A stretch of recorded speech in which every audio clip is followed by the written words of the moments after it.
Subcommittee of the K-12 Higher Ed and CIP to order. And Secretary, would you please call the roll? Assemblywoman Benitez Thompson. Here. Assemblywoman Carlton. Here. Assemblyman Frierson. Here. Assemblywoman Gorlow. Here. Assemblyman Hafen. Here. Assemblywoman Howdegi. Here. Assemblyman Levitt. Here. Assemblyman Roberts. Here. Senator Canizaro. Here. Senator Kiekefer. Here. Senator Roddy. Here. Senator Severs-Gansert. Here. Chair Dondera Loop. Here. Thank you very much. We have all members present. Just as a reminder, members, please mute your microphone when not speaking. And before we begin, I'll just quickly go over some of our virtual committee meetings information and how it works. As you know, the legislative building is currently closed to the public, and so all of these meetings are virtual. However, there are various ways that the public can be engaged. And I would suggest that you go to our legislative website, to Nellis, to our Nevada Electronic Legislative Information System. There are 4 ways to engage. You can register to participate meeting through the new system on Nellis. You can submit written testimony. You can share your opinion via the legislature's opinion application, and you can view these meetings online through Nellis or on the legislature's YouTube channel. You, during this session, to testify on a bill or provide public comment, you must first register for the meeting. So there, the committee meetings are listed in several places. So please register and simply click that participate button near the meeting date and time and fill in the required information. And once that registration is submitted, you'll see a confirmation screen, and you can also email with the phone number and meeting ID to call in. Just a note, while the meeting registration is required to participate, it does not guarantee that you will be able to speak. But if you are, please make sure when you are on the phone line to pay attention to the bill that is being considered or the information being considered and follow those verbal prompts. If you need any assistance with any of those processes, please reach out to the committee manager of the committee at the committee email listed and get that assistance. With that, we're going to go ahead and start our meeting. There are 3 budgets on the agenda today. We're going to do the agenda a little out of order. We are going to start with the distributed school account budget, which is actually listed 3rd on the agenda. So we will be looking at the pupil-centered funding plan, and as recommended by the governor, and additional days may be scheduled later in the session to allow the subcommittee more time to review these K-12 education funding budgets. So with that, we will get ready to start, and I would ask that the Nevada Department of Education get ready to begin, and I would like to invite Superintendent Ebert and Deputy Superintendent Hartz to begin their presentation when you are ready.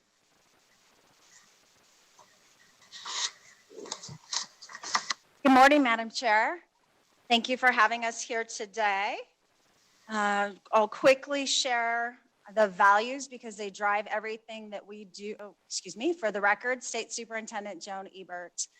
I'll start this morning with our values. They drive each and every piece of work that we do in the department. And the very first one being equity is especially important this morning as we talk about the investment in our children and how we know that when we provide an equitable system that recognizes the needs of each and every child, we have success. I also listed on the next slide our goals. Those were derived from our statewide listening tour. We went to every single school district, all 17 in the state of Nevada, and spent quite a bit of time with the constituents, the children, what they felt their needs were and how the adults needed to make those shifts. So this morning we had the three accounts that we were going to present to you. Before we dive into those with Deputy Hartz, I wanted to just reiterate a few things. Number one is we know there are many moving parts within our community. We have a pandemic, which created the health crisis, which created the economic crisis. We have now a 54-year-old funding formula that we're moving away from. And we also know that during the governor's proposed budget, that with all of these moving parts, we will expect a few changes as the session continues. What I do know through all of this is that everyone across the state has come together to move forward with the pupil-centered funding plan and making sure that we keep our children front and center. So, Madam Chair, if I heard you correctly, we were starting with one budget account this morning, or are we going to go ahead and go through all three? We will be going through all three. We will just be going out of order. So we will be starting with 2610. Thank you, Madam Chair. For the record, Superintendent Ebert, one final question is, would you like us to pause after each of the budget accounts for questions, or would you like us to go through all three? Yes, I do believe we will have questions while we were listening to each budget. There's a lot of information here, and I think that that will be more congruent. Thank you. Thank you, Madam Chair. With that, I will turn the time over to Deputy Heidi Hartz. Good morning. For the record, I'm Heidi Hartz, and I serve as the Deputy Superintendent for Business and Support Services in the Nevada Department of Education. As we move through the slide presentation today, I did want to note that we included slides that provide an overview of the pupil-centered funding plan as it is described in Senate Bill 543. We're not going to review all of those slides in depth today, as they were previously presented before the Legislative Commission's Budget Subcommittee during our hearing on January 22nd. So with that, we're going to advance from slide 6 to slide 19. We included those slides in case members of the subcommittee would like to go back and review any components of the pupil-centered funding plan, or to reference back to specific elements within each of the tier levels of the recommended funding formula. During the budget subcommittee hearing on January 22nd, many of the members present asked questions about the way in which the governor's budget was built and expressed that there was some confusion between restorations and reductions and maintenance decision units and enhancement decision units. So before we begin our presentation today, beginning with budget account 2610, the distributive school account, I did want to share with the members of the subcommittee the order of operations that was used to build the governor's recommended budget for the upcoming biennium. The first step in the budget building process began with using the Nevada plan and the equity allocation model to identify what funding should be available in the upcoming biennium based on the current funding formula. Then restorations were made to various state-funded grant programs, and reductions were necessary to K-12 education programs in order for the governor to balance his recommended budget for the upcoming biennium. Once all of those adjustments had been made, then the funds that will be allocated through the Nevada plan, which would include funding from the distributive school account and various state-funded grant programs, were transferred into the state education funding account, budget account 2610, and the pupil-centered funding plan model was then used to calculate the distribution of these funds, which would be the distribution methodology for the upcoming biennium.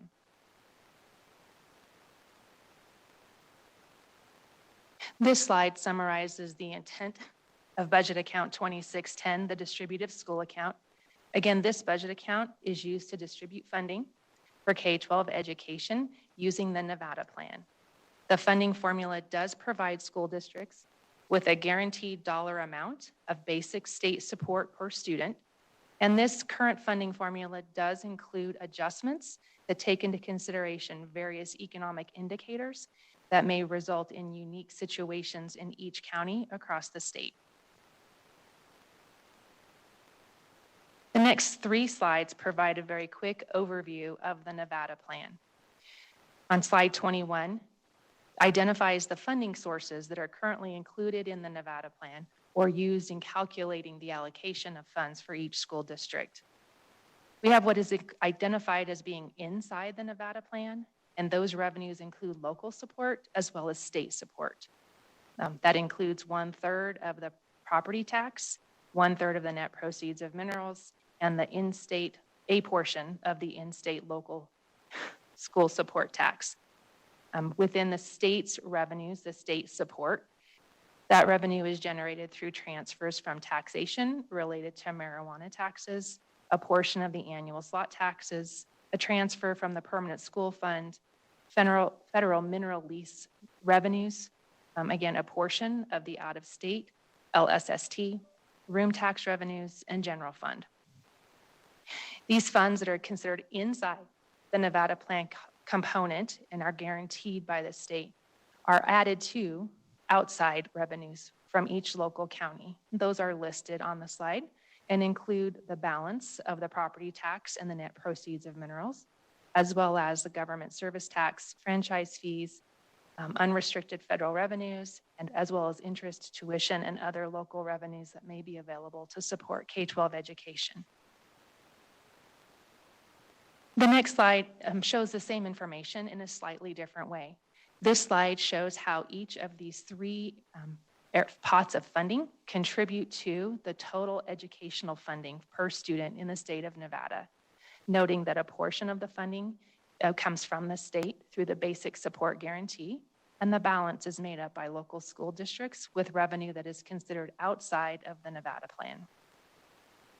It's important to remember when looking at the Nevada plan and the per pupil funding amounts identified that these do not include any funding for state-funded grant programs that are allocated through the Department of Education, either on a formulaic or competitive basis.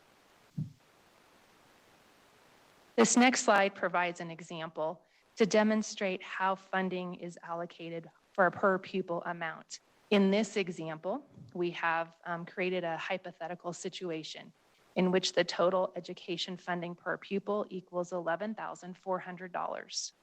The outside funding is considered to be $6,400, which means that the basic support guarantee, which is to be paid for by revenues inside the Nevada plan, which includes state revenues as well as the guaranteed local revenues, would total $5,000. You can see that the basic support guarantee of $5,000 is contributed to funds from the inside local funding of an amount totaling $3,000, which means that the state's portion is then $2,000. Again, when this amount is added to the revenues that are considered to be outside of the Nevada plan, that allows us to get to the total amount in this example of $11,400. Again, it's helpful for many people to see the visualization of how these 3 pots of money work together to contribute to the overall per pupil funding amount within the Nevada plan. Okay. With that, we would like to begin presenting some of the budgetary adjustments that are included in the governor's recommended budget for the upcoming biennium. The Nevada plan currently includes several adjustments that are historic to the model, and of course would be included in the model as our starting point for the next biennium. So these adjustments include a roll-up of the salary and benefit costs for school districts. The salary costs have historically been established at the equivalent of 2% in each year and are intended to reflect all school district employees earning merit increases due to the attainment of education or due to the accrual of additional years of service. So these are anticipated pay raises based on where employees may fall currently in their respective pay scales. This is not a new increase in anyone's pay. The M300 decision unit is again an adjustment reflective of the anticipated increase in costs for benefits for both health insurance and retirement. M200 is a standard decision unit, and it takes into consideration the cost of anticipated enrollment growth during the upcoming biennium. The next slide provides additional information on the projected enrollment for the upcoming biennium. As we have noted before, it's incredibly difficult to project enrollment growth in the middle of a pandemic. Understanding that we have never been in this situation before, there isn't any historical methodology that we can rely on to guide us through this process. When the Department of Education was beginning to identify what the anticipated enrollment growth should be for the upcoming biennium, we did work with the state demographer, as well as school districts and other state agencies who serve children in the K-12 age range. And there was a general agreement that there was nothing suggesting that families would be moving out of the state during the upcoming biennium. But we certainly did receive information from school districts indicating that their concern or their awareness that there are students who would ordinarily be enrolled in school who in this school year are not attending school in a public school because their parents want them to be at home to ensure their safety and well-being, or because their parents want to hold their children out of school until such time as they can return to school without having to wear face masks. Again, that's anecdotal information that we receive from the school districts. Based on this information, the enrollment projections for the upcoming biennium anticipate that enrollment will increase by 1.8% compared to fiscal year 2021. And in fiscal year 2023, enrollment is projected to increase by 0.22% compared to fiscal year 2022. I would note that the Department of Education has historically been asked to provide updated enrollment projections in April of each legislative session so that these can be considered prior to the budget closing. Okay. This next slide, slide 26, summarizes the funding for special education in the current biennium, as well as what the governor has included in his recommended budget for the upcoming biennium. You can see that the funding for special education is anticipated to increase in fiscal years 22 and 23. That is the result of the salary adjustments that we discussed in the M100 and M300 decision units, as well as anticipated increases in enrollment in the M200 decision unit.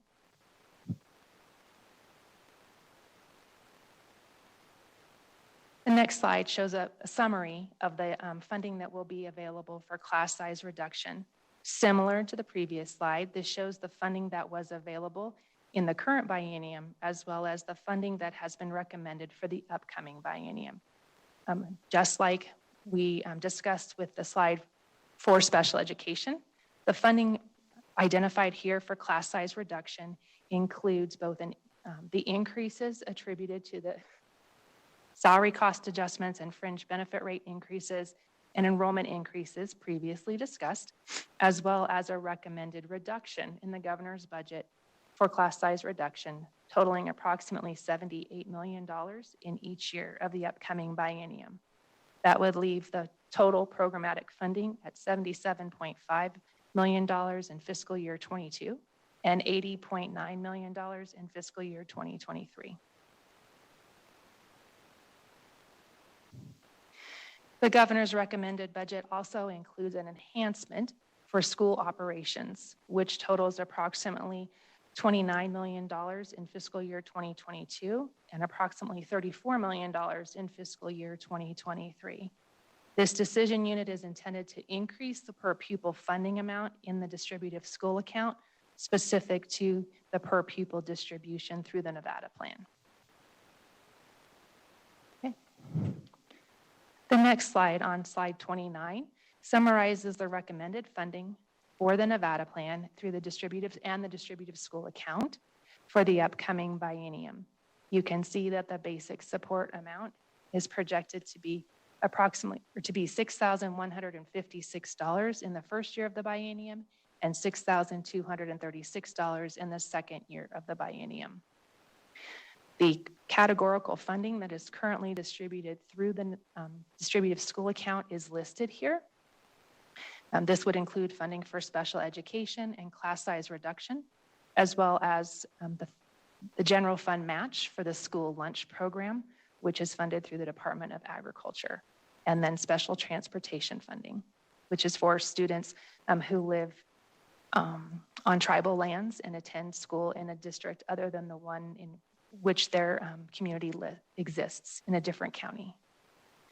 In the calculation of the state's responsibilities or contributions towards this level of support, we do back out the local support tax and 1/3 of the public schools operating property tax, which then means that the state's obligation will total approximately $1.68 billion in the first year of the biennium and $1.64 billion in the second year.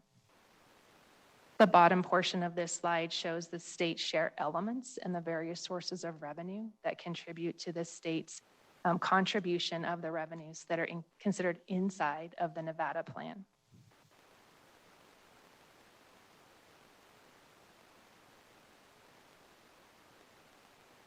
Slide 30 shows the equity allocation model for the Nevada plan. Once the per pupil amount has been determined, various economic factors are taken into consideration, and that net result is that the funding per pupil is specific to those economic indicators for each county within the state.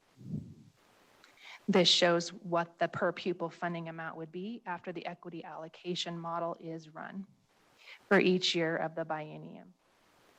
Again, it's important to note that the amount of total final basic support revenue for the state is based on all revenues considered to be inside of the Nevada plan. Slide 31 provides the same level of information for fiscal year 2023. I would like to note that while the department has projected this for fiscal year 2023, in the event that the Nevada plan were to be used in the upcoming biennium, which again is not what's included in the governor's recommended budget, the department would go back and update the equity allocation model based on the latest tax revenue projections. For an example, when we were preparing for the budgets for fiscal year 2021, the Department of Education received updated revenue projections from the Department of Taxation in April. The department then had to rerun the equity allocation model, and we are required by statute to provide updated revenue projections and funding amounts to school districts by May 31st. And then the school district budgets, which are to be inclusive of this information, are also required by statute to be finalized on or before June 8th.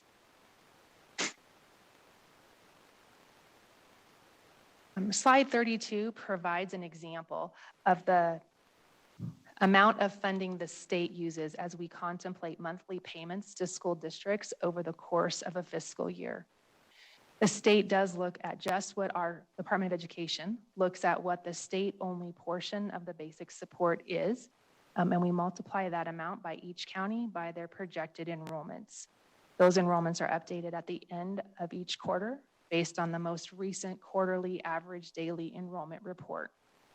At the end of each fiscal year, there is a true-up process that is utilized to make sure that the amount paid by the state is appropriate based on the tax revenues that were earned for those revenues that are considered to be inside the Nevada plan calculation.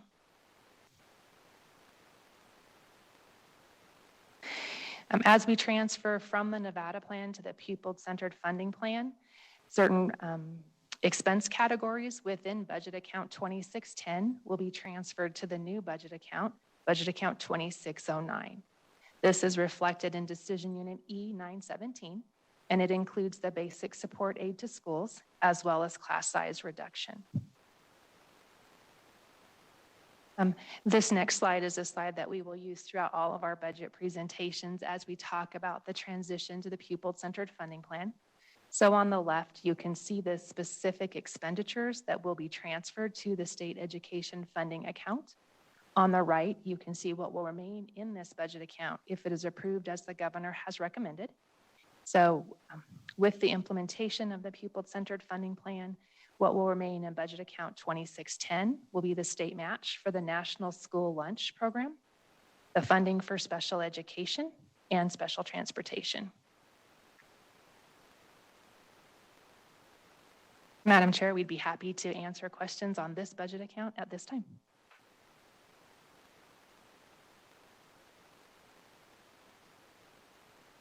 Thank you very much. That was a lot of information, and I appreciate you preparing that. I will start with Assemblywoman Hattagee. Would you like to go ahead and ask your question? Sure, and thank you, Madam Chair. And my questions were regarding the funding enhancements for the Nevada plan formula funding. I just want to know how you guys determine what funding enhancements should be provided for the Nevada plan formula funding, while other K-12 categorical programs such as class size reduction programs were reduced. Let's see questions, the governor. For the record, Heidi Hartz.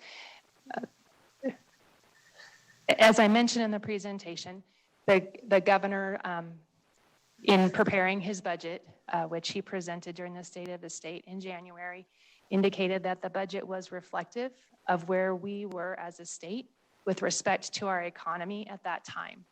And so I believe the process the governor's office used was consistent in looking at each budget account and identifying what could be restored and then what reductions were necessary in order to ensure the budget was balanced. And then as additional funding was identified, how that could best be invested, in this case, in the best way to meet the needs of our students. Thank you, Chair. Okay. Assemblyman Roberts. Thank you, Madam Chair, and thank you for the presentation. Just a couple of questions, if I may, and one's a clarification, and then one's an actual question. So the first one is, I noticed the classroom reduction size budgets were reduced, and so that I'm clear, that is because some of those monies are being moved over to, or some of those funds are being moved over to a different account. Heidi Hertz, for the record. The reductions to the class size reduction program were deemed to be necessary in order for the governor to complete his budget building process. All of the funds that would be budgeted for the class size reduction program will be transferred into the state education funding account to support the implementation of the pupil-centered funding plan. Okay, thank you. And then a second question, and I'm just, because I'm new to this budget building process, is on the one slide, I mean, we calculate employee cost increased over the next biennium with 2% merits, PERS, and insurance. Those are things that we know about. So what happens when through contract negotiations at each of the school districts, let's say they negotiate a COLA or something that's unexpected, where do those funds come from?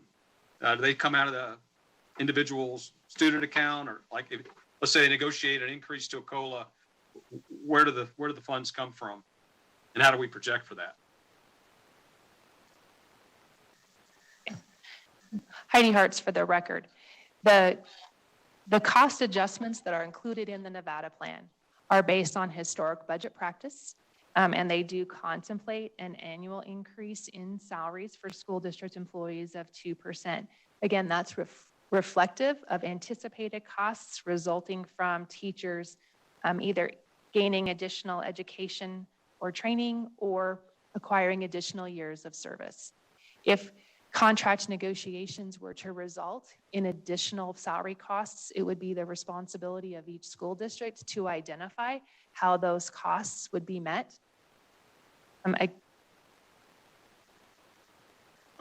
So in actuality, it would come from the per pupil amount, correct? Superintendent Ebert, for the record, with the new plan coming forward, the pupil-centered funding plan, yes, that's where those funds would be Okay. identified. They would not be identified out of the categoricals. And one follow-up, Madam Chair, if I may. So, I mean, some school districts, I mean, they're in the middle of contracts, or maybe they're not.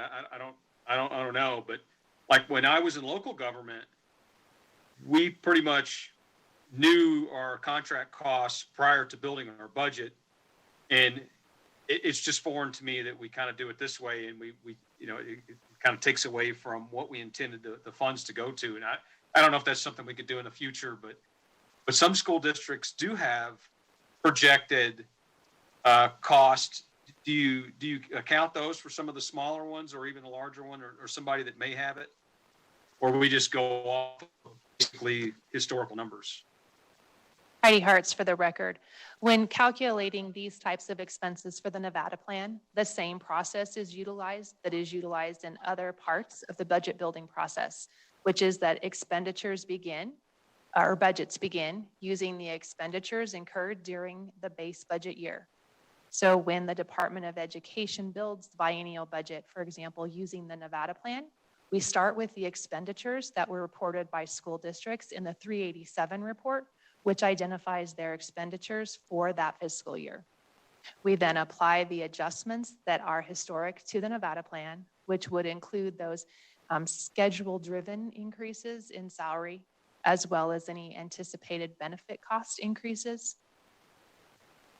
Thank you very much, both for the answers, and I'm just new to the process, and I appreciate the education. And thank you, Madam Chair, for your indulgence.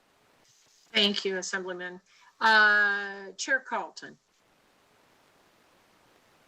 Thank you, Madam Chair. So elaborating on the class size reduction area. So it's my impression through the presentation and the other documents that I've received in the conversations that the reduction in class size is basically the agency's way to achieve their 12% budget reduction. Is that correct? Heidi Hartz, for the record. The reduction was determined by the governor's office. Yes, the Department of Education, like all executive branch agencies, was asked in the fall to identify scenarios in the event that budget reductions up to 12% were necessary. But the governor's recommended budget reflects the recommendations that he felt were appropriate based on our economic status in January. Okay. And what analysis was done to see what impacts that would come from this reduction?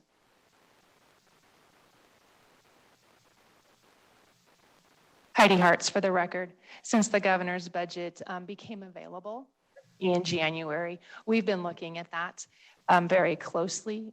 Again, it would be an overall reduction to the funding that's available to be distributed through the pupil-centered funding plan based on the governor's recommended budget. So that leads me to follow up my last question, and thank you, Madam Chair. I'm sorry I didn't ask for permission to continue. So with transferring the class size reduction dollars over to the pupils, I always stumble over this, pupil-centered funding plan, do we know what effect that in the next biennium on class size? Heidi Hartz, for the record.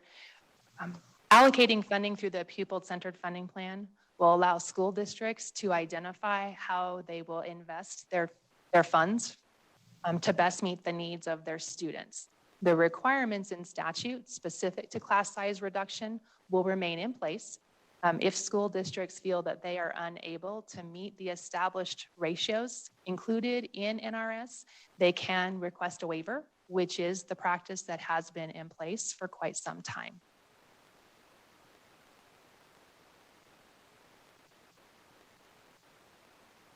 Okay, thank you very much, Madam Chair.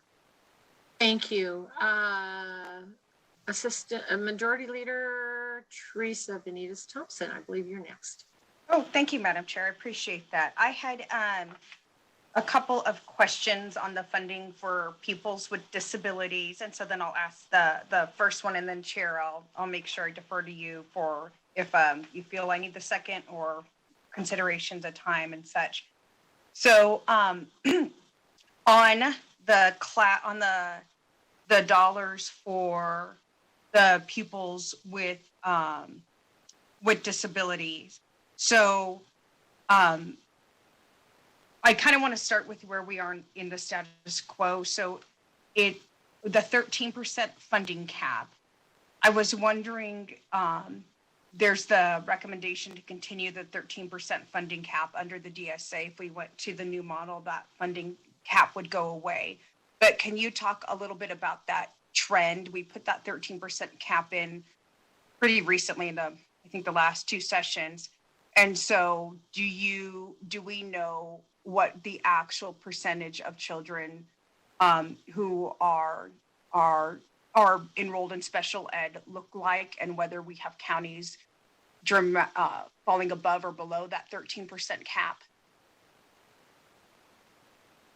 Heidi Hartz, for the record, we have continued to see those numbers of students within above the 13% to be increasing. So the trend has been an upward increase in the number of children who are specifically identified as needing special education or having a disability. And I see under the status quo that there's an additional 1.5 million that's going to be allocated in the 21-23 biennium for those who exceed that cap. So can you tell me where you anticipate that 1.5 landing? Heidi Hartz, for the record. So despite there being a cap in place, the enrollment does continue to go up. The enrollment trend that we're seeing is an increase of approximately 4 to 5% per year. The funding that's included in the distributive school account, which totals $1.5 million in each year of the biennium, is projected to, in the governor's recommended budget, to remain flat. And that is the amount of funding that was in place in the current biennium as well. But I guess I'm asking the question about, do we anticipate did that all get used last time? I imagine if we're trending, it sounds 4% year over year. That might not be right. It just might be 4% since the start, or you can tell me what that 4% that time frame growth is. But is that 1.5? Does that cover 10% of the schools or the districts that have overages of that 13% gap? Does it cover 5%, 98%? I'm just trying to get a feel for what the actual need is versus what we're funding. And I guess that's fine to get back to us on the record. Heidi Hartz, for the record. In looking at the governor's recommended budget and looking at our expenditures for fiscal year 2020, it does indicate that the full $1.5 million was expended. I'd have to go back and consult with our staff to do an analysis by district to see which districts were in need of those extra funds and which were not. We'd be happy to provide that to your staff. Thank you. And then, Madam Chair, that was kind of about the status quo. The last question I just had on this, if you would allow me to ask it, is the proposed cap will go away under the state education fund. And so can you, for the record, talk about how the funding is recommended to be distributed under the state education fund for the 21-23 biennium? Heidi Hartz, for the record. The governor's budget does recommend maintaining that additional $1.5 million and retaining the cap. So bill draft requests is being submitted to support the implementation of the pupil-centered funding plan in alignment with the governor's recommended budget. And I believe there'll be language to that effect included in the bill draft request.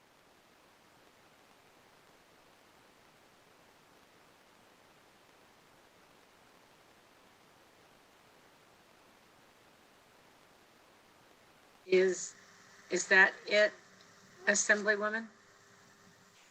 I guess if the question is what would it look like as a weight under the new state education plan, I think the answer is we'll be seeing that later. I think what I heard. So Heidi Hartz, for the record.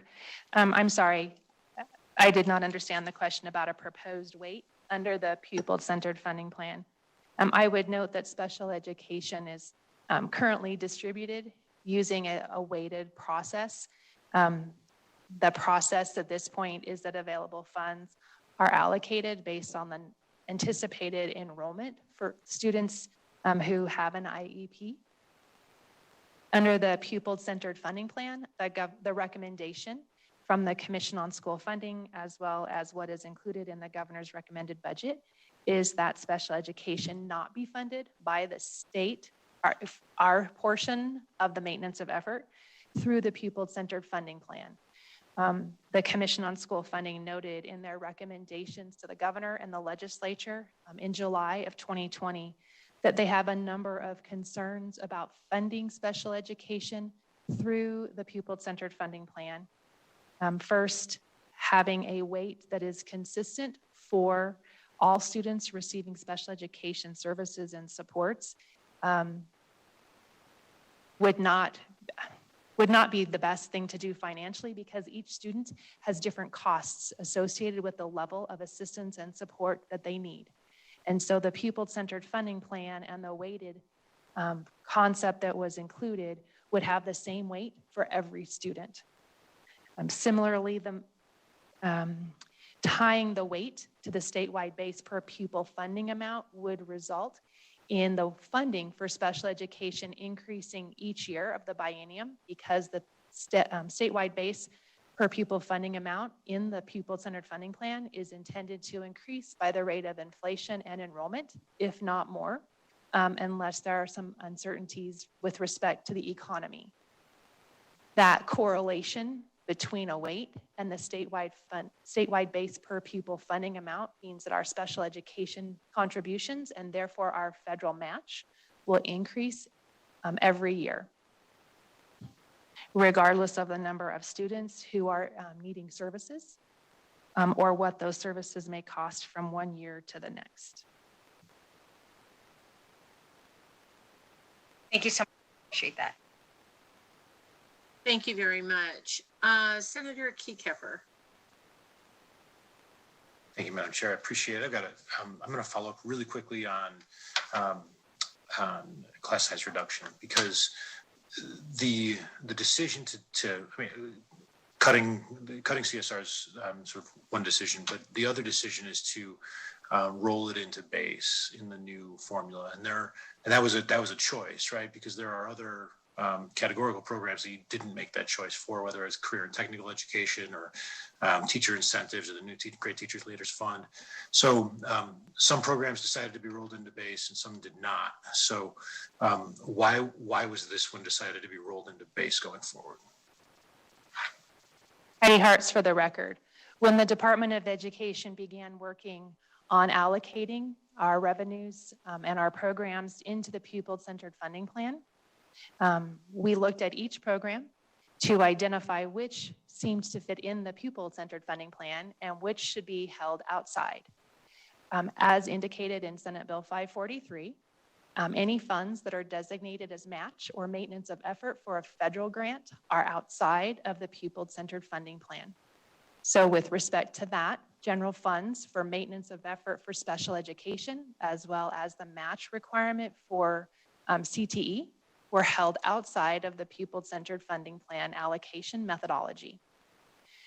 The department also looked at teacher incentives and identified that those were benefits paid directly to a teacher, not necessarily to provide a program or service that would benefit students at a school level. And so we held those out of the distribution methodology for the per pupil funding amount, and instead we'll continue our current business practice of allocating those on a per teacher methodology. Appreciate that answer. There's a significant jump in projected non-guaranteed local revenues, almost 40%. And, you know, that share makes up almost a third of total education funding. And our staff indicates that massive jump is attributed largely to ending fund balances from school districts. You know, we know that there's been a lot of expenses within school districts that just haven't taken effect this year due to the pandemic. But should there be concern that we're using these reserve accounts in the school districts to basically shore up the operating expenses long term, or for the upcoming biennium of this plan?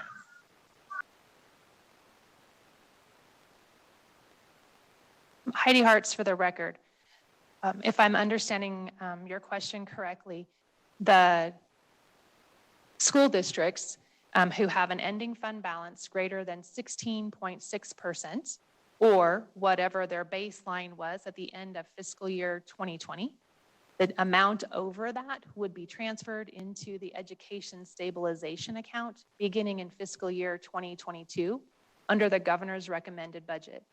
That is a component of Senate Bill 543. And that would allow us to begin to build up the education stabilization account prior to full implementation beginning in fiscal year 2024. Yeah, I think we're talking about something different. I think our staff has indicated that ending fund balances of the districts are included in non-guaranteed local revenue estimates. Do you see that differently?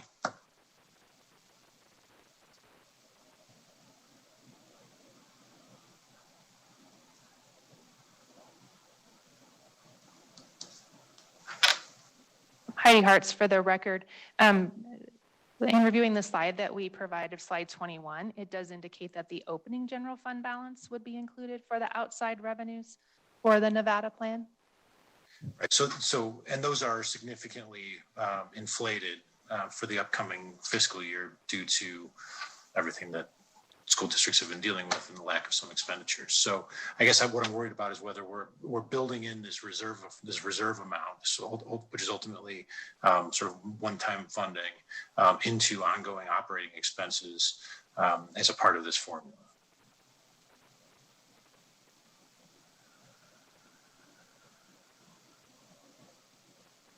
Or let me put it this way, that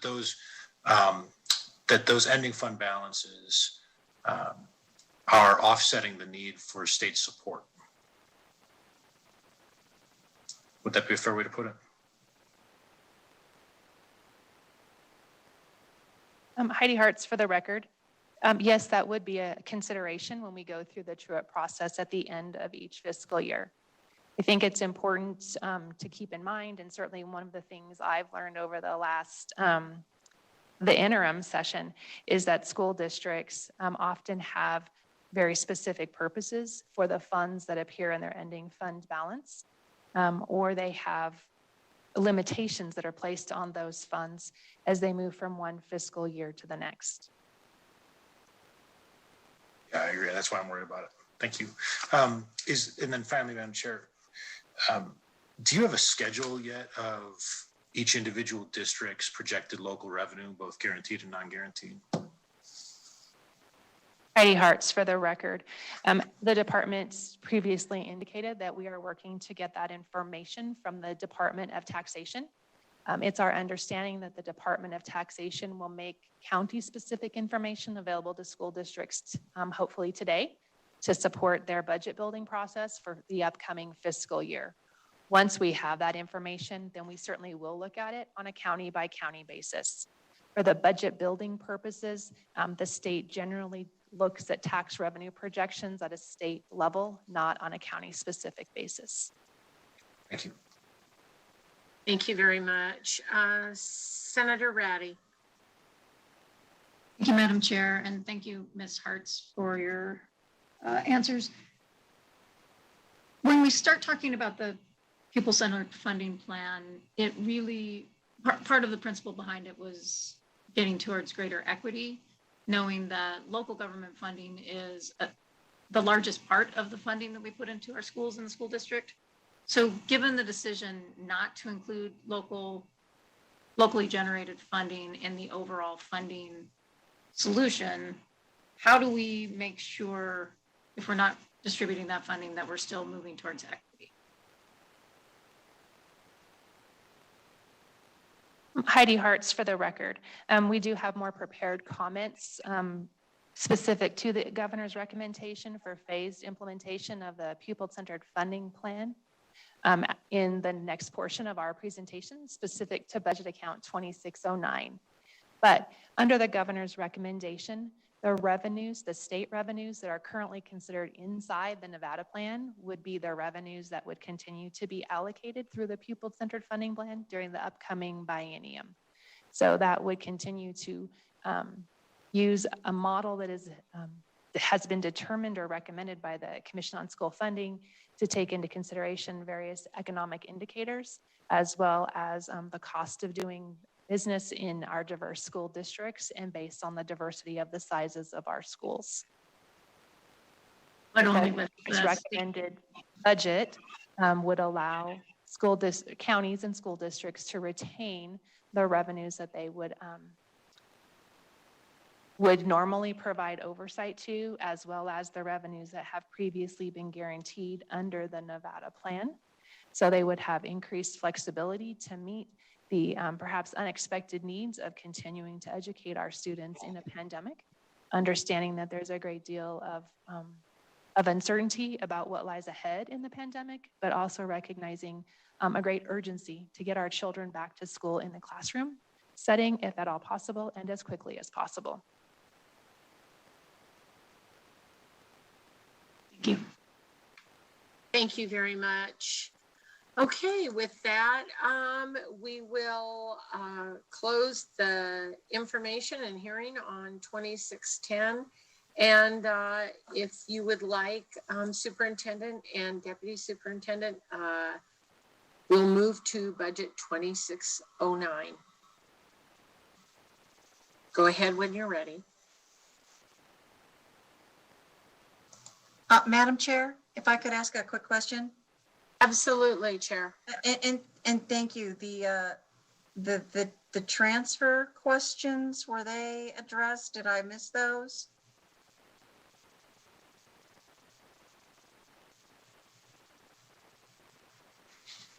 If not, I can take them offline. That's fine. If I miss them, I apologize.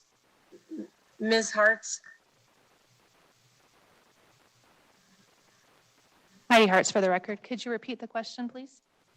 And if this was already asked and I missed it, I apologized. I should not let people distract me when we're doing this. So my apologies, Madam Chair. But when we're talking about the equity across the school districts, the way this is going to be distributed, how are we addressing that?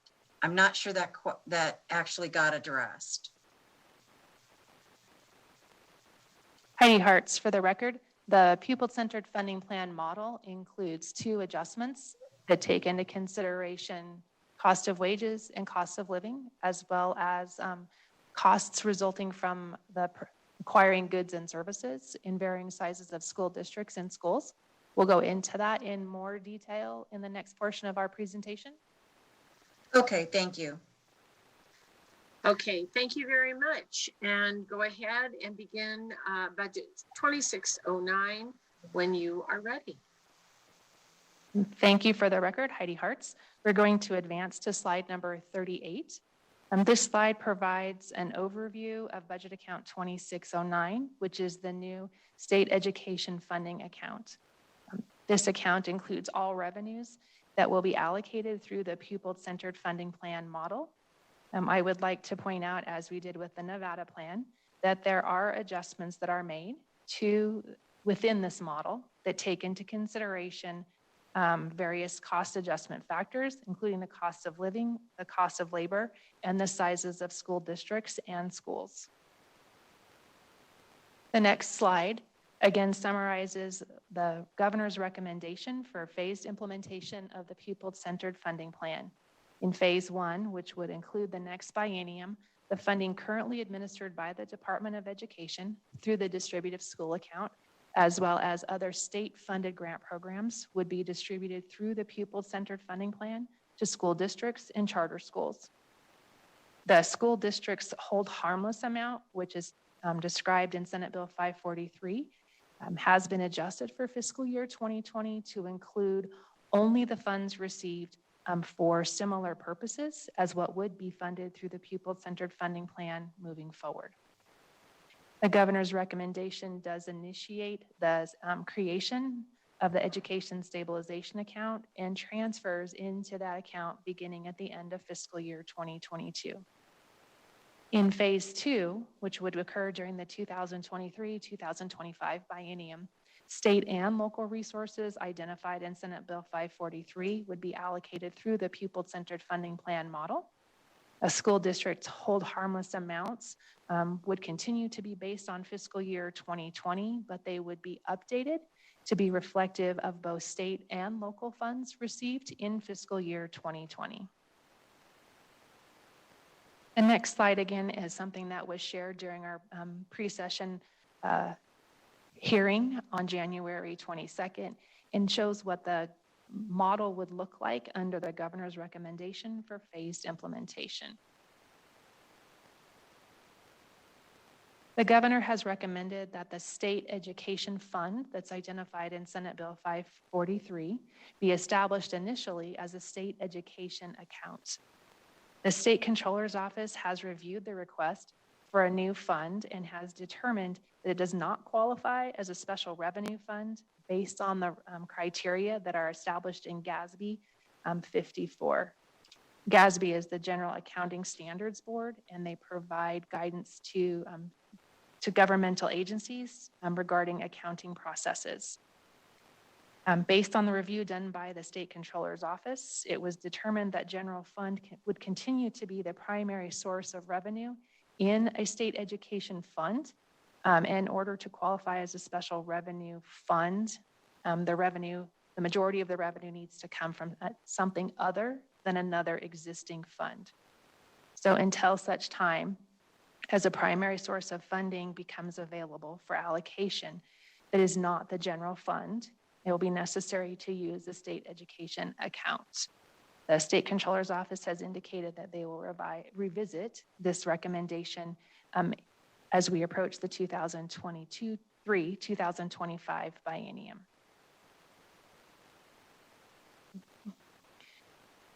Slide 41 identifies the revenues that would be included in the state education funding account based on the recommended phased implementation of the pupil-centered funding plan. As you review this slide, you will see that unclaimed property transfer has a line through it. I would point out that there's a footnote that unclaimed property will remain outside of the state education funding account as recommended by the governor, because that revenue directly funds programs and services through budget account 2614, which is the educational trust account.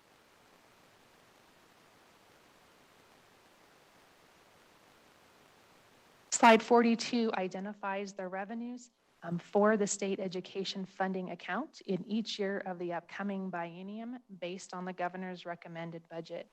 On this slide, I do want to note that if you were comparing the revenue projections on this slide to the revenue projections for the distributive school account, you would see that there's a difference in the room tax revenue transfer amount.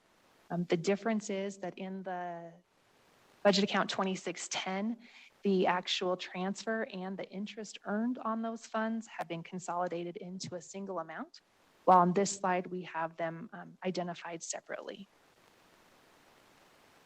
I do also want to point out that following the pre-session hearing, we were advised that the pupil-centered funding plan model that we used as our reference for our presentation on January 22nd was not the most current version of the pupil-centered funding plan. It appears that when the governor's recommended budget was released, simply the most current version of the Excel file, the pupil-centered funding plan, was not attached. So we have updated all of our slides today to reflect the actual model that coincides to the governor's recommended budget. Slide on page 43 or slide 43 identifies the transfers into budget account 2609. This identifies the state-funded grant programs that are recommended to be transferred into the state education funding account and to facilitate the implementation of the pupil-centered funding plan. We do intend to go through each of these transfers in future budget hearings when we hear the budgets or present on the budgets for the budget account of origin. But we did want to identify for you today which programs had been identified to be transferred into the state education funding account. And as noted earlier, when the Department of Education was identifying which programs should be recommended for inclusion in this account and for allocation through the pupil-centered funding plan, we included programs or state-funded grants that target students or classrooms, while we excluded state-funded grants or other incentives that were targeted specifically at individual teachers. Those things would include salary adjustments, reimbursements for certification exams, as well as any direct professional development.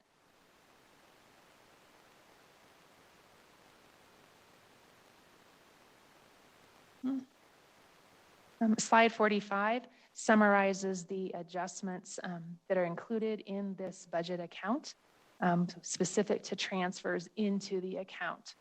Decision Unit 514 would eliminate the interest earnings specific for the new Nevada funding plan, and Decision Unit E543 would eliminate the interest earnings on the Victory program.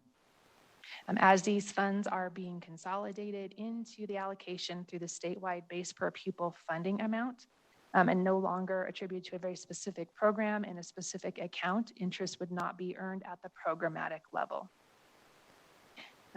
Additionally, there's a Decision Unit 517 that aligns the expense categories in the pupil-centered funding plan for the transfers from the distributive school account, which would also include class size reduction.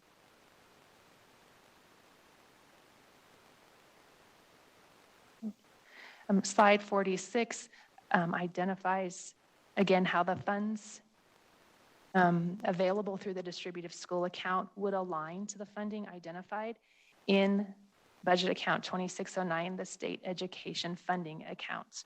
When you turn to the next slide, people often ask, why don't the numbers match for the transfers? And so this was our attempt to provide a very quick accounting for the funds and what is transferring from the DSA into the new Nevada education funding account. You can see at the top of the slide on the table, the distributive school account amounts listed for fiscal years 22 and 23. We would then subtract the amount of the funds that would not be transferred into the state education funding account, and then add the state-funded grant programs that will be included in the pupil-centered funding plan and allocated through the state education funding account. If you compare the totals at the bottom of this slide with the total revenues identified, on the slide for the state education funding account, slide 43, you will see that they are the same amounts of funding. I would also note that we did provide as a handout for today's hearing, another single-page document that contains the same information. It also shows the allocation of funding through the pupil-centered funding plan, which may be a helpful reference moving forward. So on slide 48, the governor's recommended budget does not recommend including what we would describe as Tier A in the pupil-centered funding plan. Tier A is designated in Senate Bill 543 as expenses for the State Board of Education or the Department of Education for providing administrative or oversight services for K-12 education activities across the state. By not including these costs in the pupil-centered funding plan, it would ensure that the Department of Education continues to be funded in alignment with historical budget practice, and it would also maintain equity between the Department of Education and other executive branch agencies who build their budget each biennium based on their base maintenance and enhancement decision units. The next slide shows the statewide base per pupil funding amount for each year of the biennium. As I noted earlier in our presentation, the intent of the pupil-centered funding plan is that the statewide base per pupil funding amount would increase each year by no less than the rate of inflation and enrollment, unless there were other economic indicators that would demonstrate that that was not feasible. As you can see in looking at this table, the statewide base per pupil funding amount through the pupil-centered funding plan is intended to increase in fiscal year 22 and then decrease slightly in fiscal year 2023. The decrease is the result of there being less revenue available for allocation in fiscal year 2023 than there will be in fiscal year 2022 based on the governor's recommended budget.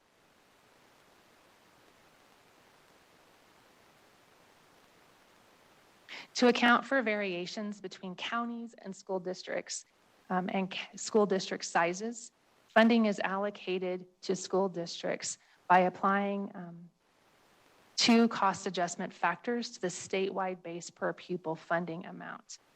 The first adjustment is the district size adjustment by attendance area.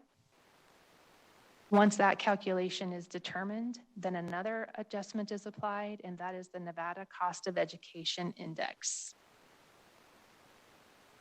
The next slide illustrates the impact of the district size adjustment by attendance area. Based on the number of students enrolled in each attendance area, a size adjustment factor is applied. You can see that the size adjustment factor decreases as enrollment increases.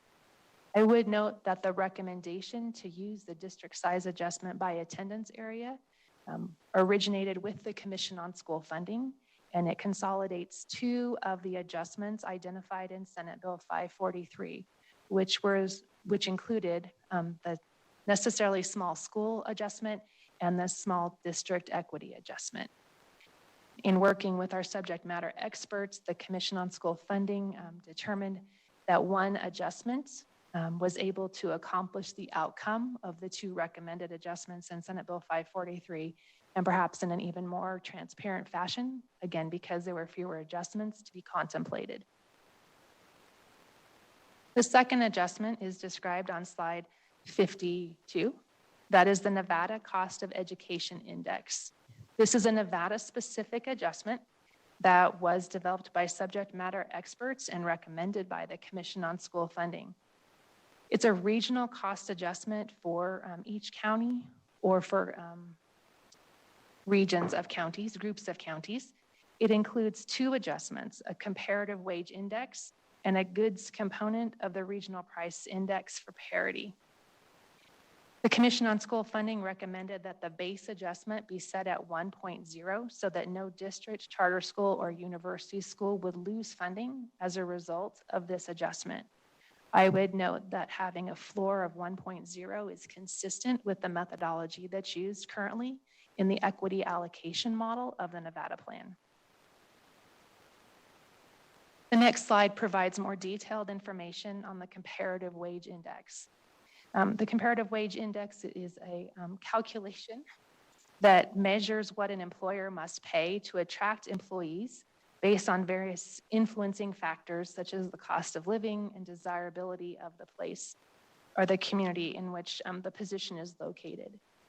It's important to note that while a place may have a high cost of living or a high cost of housing, if it's otherwise an attractive place to live, employers are generally able to attract staff without necessarily paying higher salaries. I do want to share with the committee that a comparative wage index that is used in the Nevada Cost of Education Index includes all occupations and industry areas and all education levels. Under ordinary circumstances, a comparative wage index would look at comparable professional occupations that would require a bachelor's degree or higher. The Commission on School Funding felt that it was important to look at all occupations and industries and all educational levels, understanding that in some of our rural communities, we do have some very high-paying jobs and some high-paying jobs that do not necessarily require a bachelor's degree or higher. The non-wage portion of the Nevada Cost of Education Index is intended to represent the regional cost differences for school districts associated with purchasing goods. This calculation is derived from the Bureau of Economic Analysis for the regional price parities. Slide 55 summarizes the cost of education index calculations or weights. You can see in the column labeled A is for the comparative wage index. Column B is listed RPR or RPP, which is the goods index. And then column C shows the resulting calculation.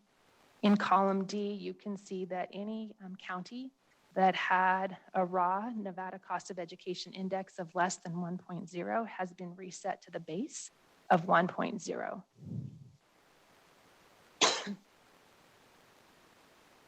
Slides 56 and 57 demonstrate the adjusted base per pupil funding amount calculation by county for each year of the upcoming biennium. So you can see that the total statewide base per pupil funding amount is adjusted by the district size adjustment by attendance area, and then again adjusted by the Nevada Cost of Education Index to generate the total adjusted base per pupil funding amount for each school district. And when you look at the adjusted base per pupil funding amount per pupil, you can see that while the state's base per pupil funding amount totaled $2,936 in fiscal year 22, as a result of these adjustments being applied, we see a range from $3,037 in Washoe County to a high of $7,827 in Esmeralda County. I would note that while charter schools are reflected in this table, charter schools receive the statewide base per pupil funding amount under the pupil-centered funding plan for all students enrolled full-time in a program of distance learning.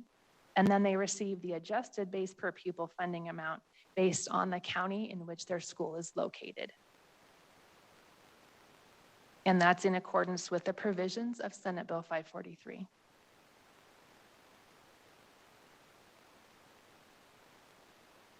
And when looking at the information for fiscal year 2023, the statewide base per pupil funding amount is $2,839. Based on the adjusted base per pupil funding for each county and each school district, the range is from $2,937 for Washoe County School District to $7,566 for Esmeralda County School District.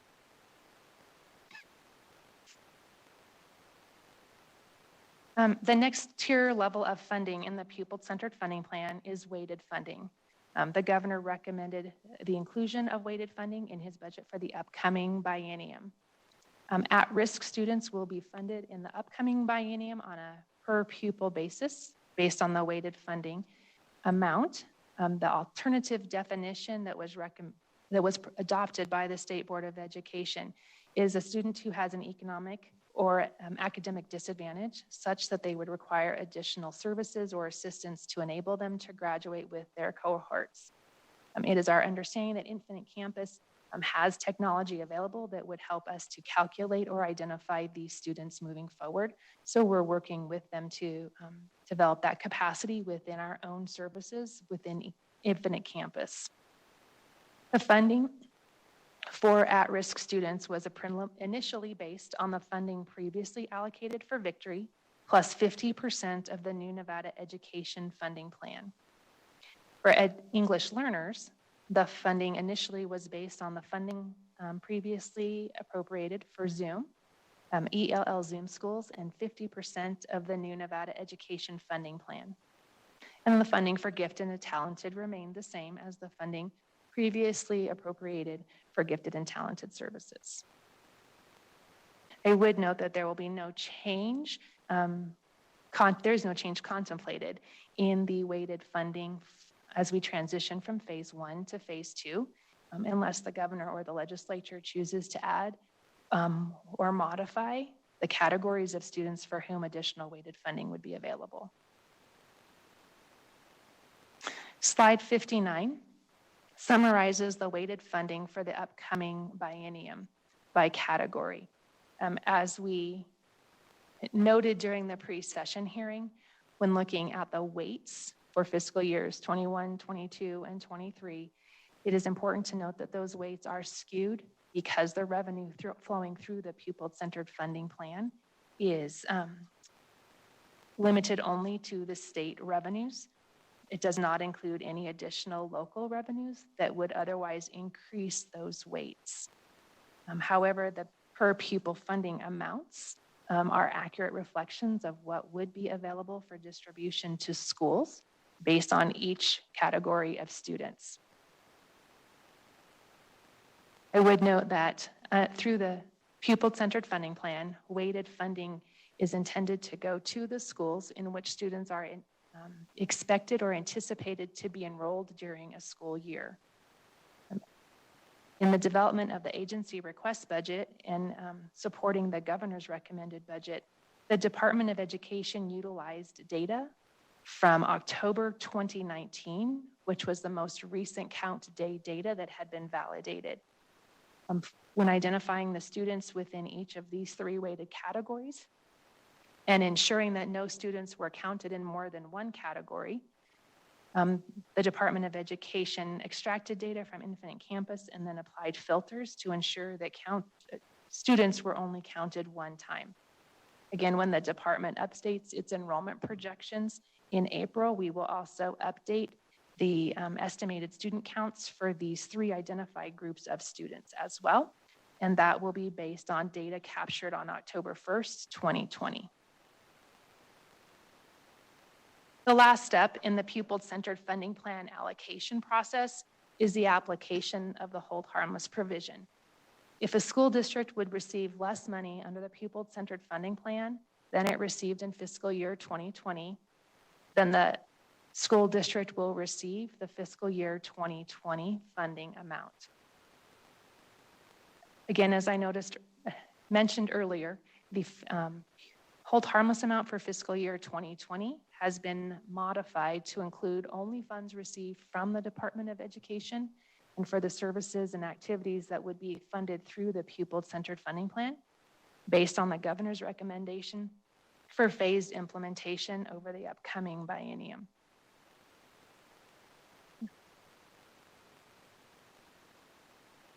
Slides 61 and 62 show the pupil-centered funding plan allocations for fiscal year 22 and fiscal years 23.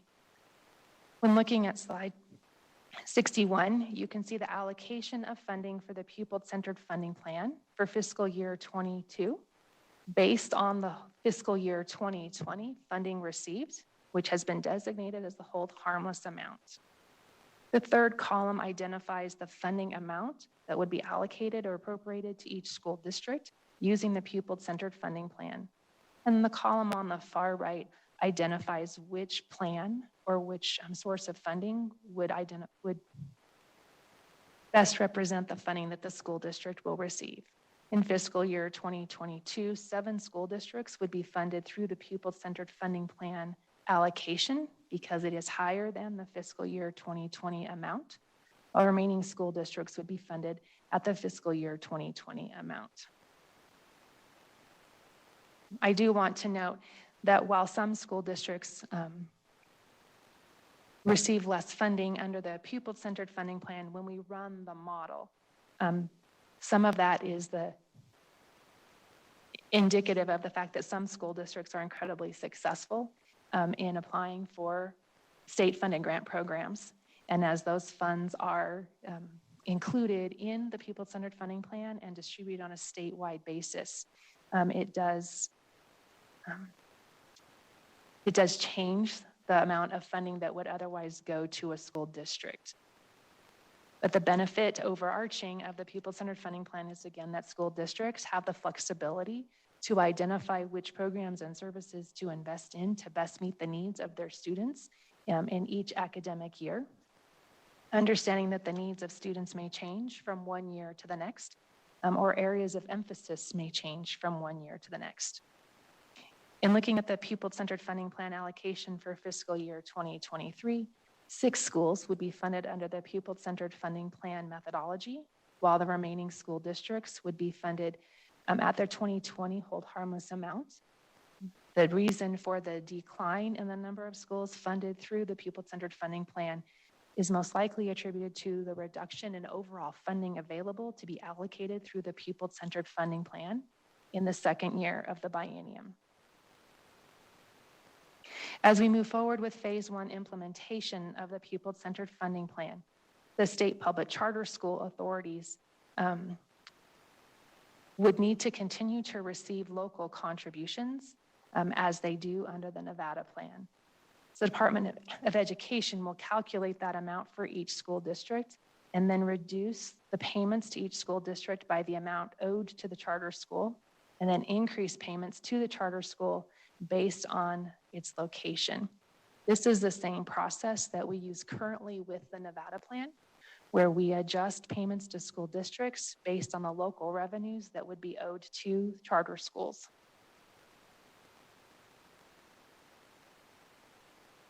Okay. And this next several slides are intended to provide a comparison of the pupil-centered funding plan and the Nevada plan on a per pupil basis.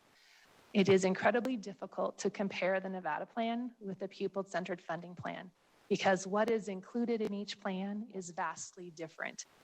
It's kind of like comparing an apple to a tuna fish sandwich. There just is not a lot of similarities at the end of the day. What we have done is try to adjust each of the models in order to provide some data that could be used for comparative purposes. In looking at slide 63, we have compared the pupil-centered funding plan statewide base per pupil funding amount in phase 1 for 22 and 23 to the Nevada plan looking only at the state funds. That would equate to the slide I shared earlier that demonstrated what the state uses as we begin making monthly payments to school districts. And so we will see that the pupil-centered funding plan has a higher per pupil funding amount than the Nevada plan. This is an expected result because there would be more funding allocated through the pupil-centered funding plan than the Nevada plan, because the pupil-centered funding plan includes identified state-funded grant programs.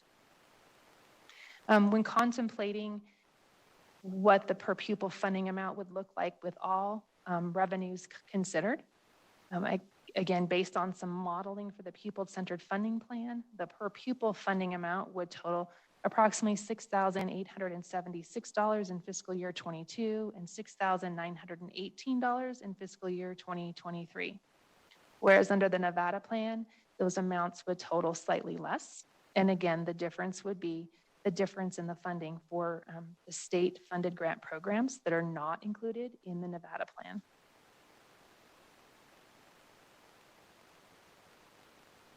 Slide 64, again, is for comparative analysis purposes only, and it compares the adjusted base per pupil funding of the pupil-centered funding plan with the basic support amount for each school district, each county, in the equity allocation model. In the pupil-centered funding plan, the adjusted base does not include any of the weighted funding for those 3 categories of students. And again, this analysis would show that more funding is available per pupil under the pupil-centered funding plan because there are additional revenues that flow through the pupil-centered funding plan than through the Nevada plan.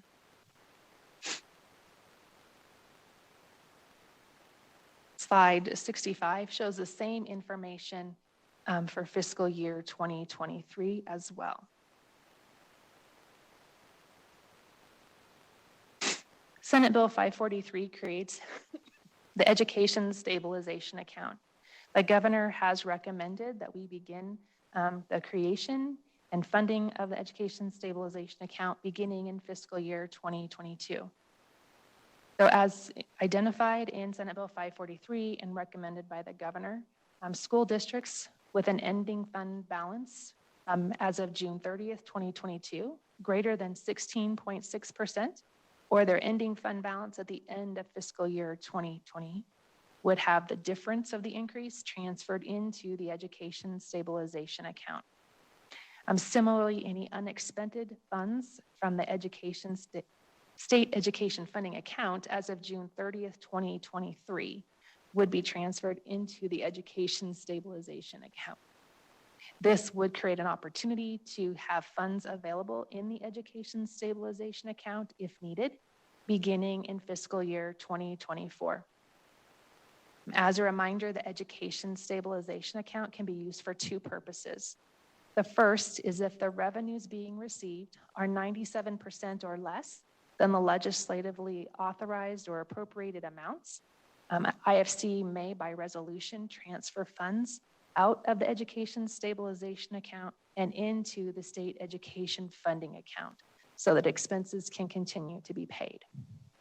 The second use would be if the balance in the Education Stabilization Account grows to a point that it is more than 15% of the authorizations and appropriations included in the State Education Funding Account, then the amount over 15% would be transferred into the State Education Funding Account and allocated through the Pupil-Centered Funding Plan. With that, we'd be happy to answer questions regarding this budget account. I appreciate your time and expertise, Ms. Hartz, and we will go to Assemblywoman Hadagi, and then I have several in the queue. So go ahead, please. Okay, thank you, Madam Chair. And okay, so there's a lot of information, and being new to the subcommittee, taking a lot of notes, but one of the areas where I'm kind of, I want more information on is that I know in 2019, we had the legislatively approved pupil-centered funding plan, but now we have a modified version of it. So do you, I didn't see it in the slides and maybe it's in there and I missed it, but do you have something or can you walk me through just the differences in a very easy to follow way? Like, is there just major or basic differences that you can walk me through on what we approved and what the modified version is? Heidi Hartz for the record. The model itself has had two modifications made, and that would be the consolidation of the district size adjustment and the necessarily small school adjustment into a single adjustment, the district size adjustment by attendance area. The second change to the model from what was originally contemplated during the 2019 legislative session is that the state's maintenance of effort requirement for special education has been taken out of the pupil-centered funding plan. With respect to the governor's recommendation to phase implementation, the model will run the same when we are doing phase one versus when we move to full implementation. Follow up, Madam Chair? A couple, please. Okay. But thank you, Madam Chair. But I know there are, and I don't know if this is part of the governor's recommended or if it's part of the modified recommendations that came out of the commission, but I know there are things like, for example, the food service and transportation. Those are excluded from the modified plan. So if those are excluded, how are those going to be funded? Heidi Hartz for the record. Thank you for the clarifying question. The governor's recommended budget with phased implementation would not include any funding for auxiliary services, which would include food services and transportation services for school districts. That's because those services are funded with school district revenues that have historically been not allocated through the Department of Education. So in phase one of implementation, school districts would continue to pay for those expenses directly, which continues their current budget practices. Okay. So they've always paid for them. They're going to continue to pay for them. Heidi Hartz for the record. That is correct. Okay, thank you. And then just one last question, Madam Chair, and I know that this is also part of the phased implementation, the pupil-centered funding formula, but many K-12 categorical programs are recommended to be transferred to the state education funding account, and some are not, like career and technical education, teacher incentives, peer assistance and review programs. So can you walk me through how you determined the K-12 categorical programs that are recommended to be transferred into the modified plan and why the others were not? Heidi Hartz for the record. In identifying which state categorical programs should be included or allocated through the pupil-centered funding plan the department looked at each program for which categorical funding is received. We did not include any programs for which there is a state general fund match or maintenance of effort requirement. So that would include special education. That would include career and technical education.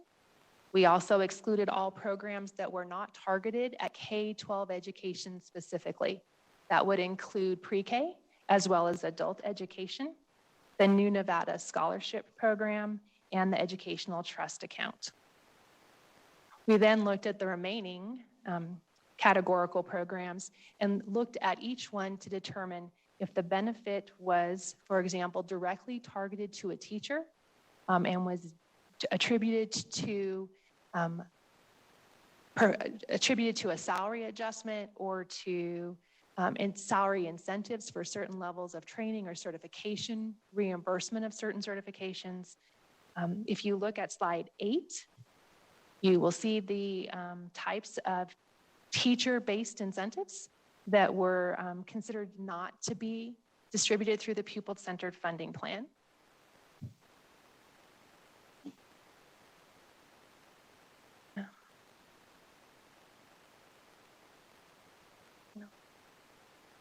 You said that was slide 8? Yes, slide 8.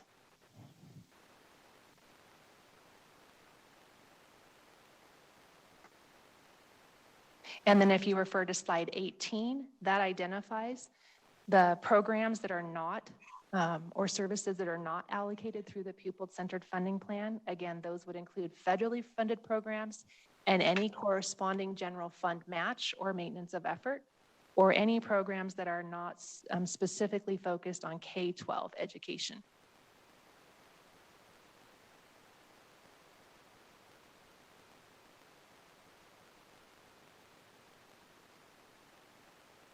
You're muted.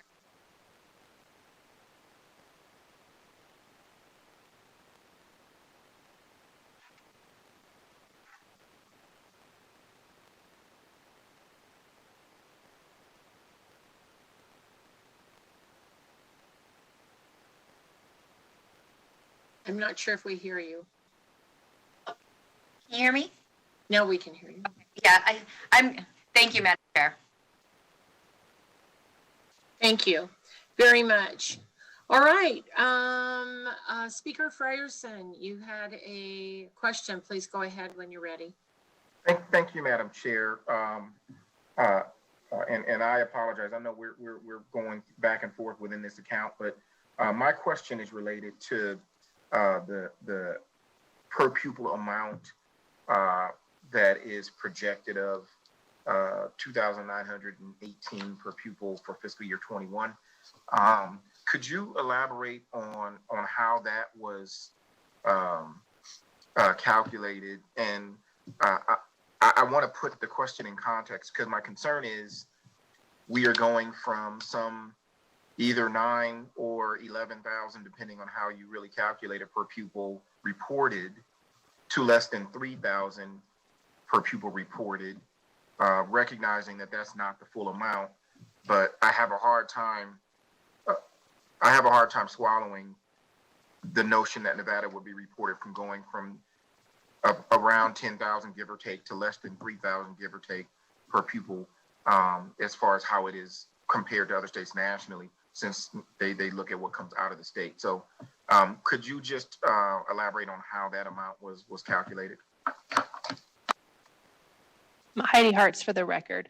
When identifying the statewide base per pupil funding amount for fiscal year 2021, the Department of Education looked at the amounts that were appropriated following the 31st special session when budget reductions were made for fiscal year 2021. We needed to determine that baseline per pupil funding amount because the pupil-centered funding plan builds off of that statewide base per pupil funding amount for each subsequent fiscal year.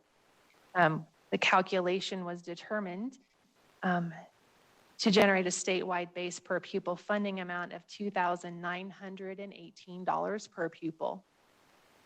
That is based on the funds that would be allocated through the state revenues in the distributive school account in the Nevada plan. It would also include the state-funded categorical programs that are contemplated to be included in the pupil-centered funding plan moving forward. What this per pupil funding amount does not include would be additional funds that would be added as a result of the two cost adjustments, the district size adjustment by attendance area and the Nevada Cost of Education Index. This amount does also not include weighted funding for the 3 categories of students that are included in the pupil-centered funding plan.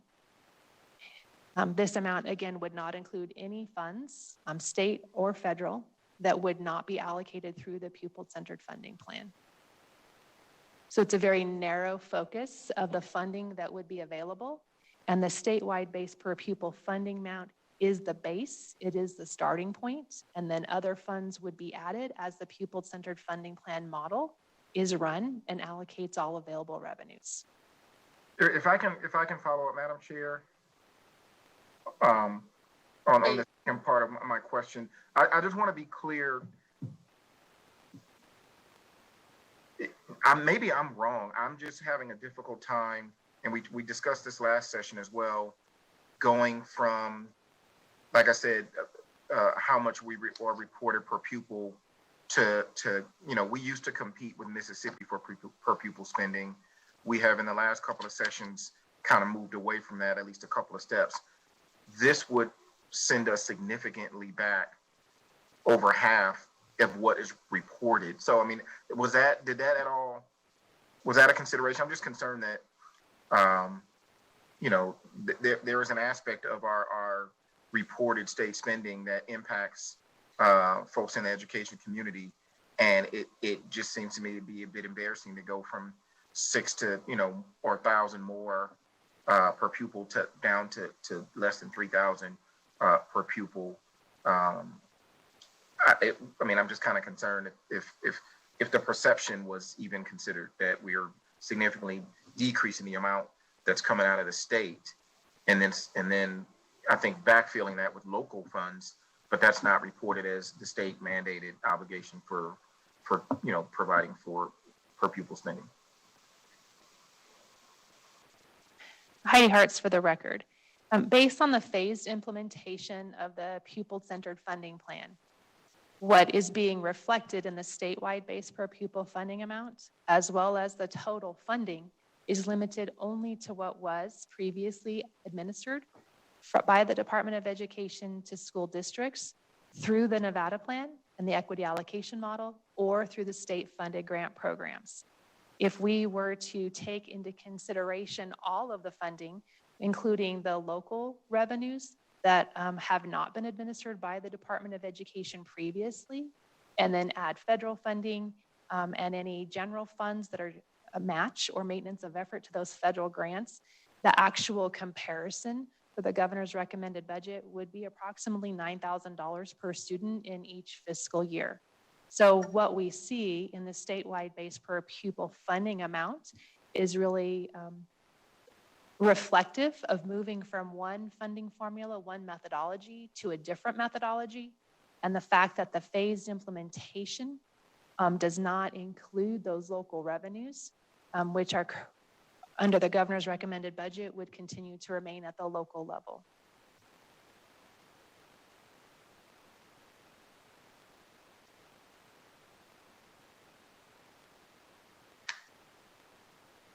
Speaker, is that round up your questions? No, not really, but I'll just follow up on it. Okay, you're welcome to keep going. All right, Chair Carlton, I believe you were next. And thank you, Madam Chair. And I do have another question, but I'm going to take the opportunity of speaker starting this conversation because I have those same concerns. The last statement that Ms. Hartz made was approximately a $9,000 support figure for education, but yet the number that will be out there in the universe will be significantly less. So it really isn't a true reflection of the support that Nevada children are getting towards their education. I mean, we know it's going to happen, but when it's reported out, looks a lot worse.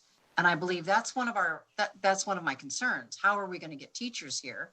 How are we going to get people? We tie education and economic development together hand in hand on almost every day. How do we talk about that number if we're reporting a 2,000 some dollar number, but it's really 9? So I guess I just wanted to make sure that I got my concerns on the record very clearly, that the way this is being reported is not reflective of our investment in Nevada children. So I just wanted that to be out there to make it clear. On the Nevada Cost of Education Index calculation, I'm trying to figure out how all these indexes come together. And then I know there was part of the Augenblick study that had basically kind of set a for the school districts, the adjustments for the school districts, but it looks like that has been changed and the commission actually set a floor, which by doing that for certain districts gives some smaller districts more money and the other larger districts less, because it's one pie. So by changing how small a piece of pie everybody can get, that adjusts everyone else's. So if you could kind of walk me through how that district adjustment's actually going to work and the thought process the commission had, knowing who's on the commission, why they set the floor at a weight, I believe at a weight of 1. And is that temporary or is it permanent? Heidi Hartz for the record.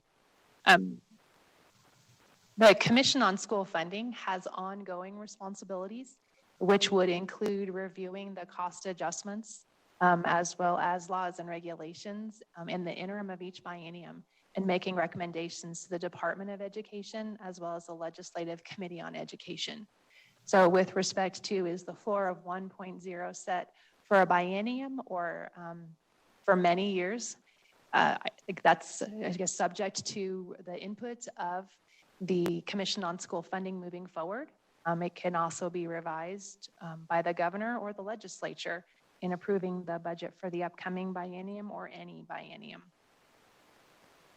The Commission on School Funding recommended the floor of 1.0 so that no school district would lose funding as a result of these 2 adjustments. They felt that that was important, that no district would lose funding as a result of these adjustments. And they noted that through the equity allocation model, the adjustments also have a floor of 1.0, again, to ensure that no school district would lose funding as a result of the adjustment.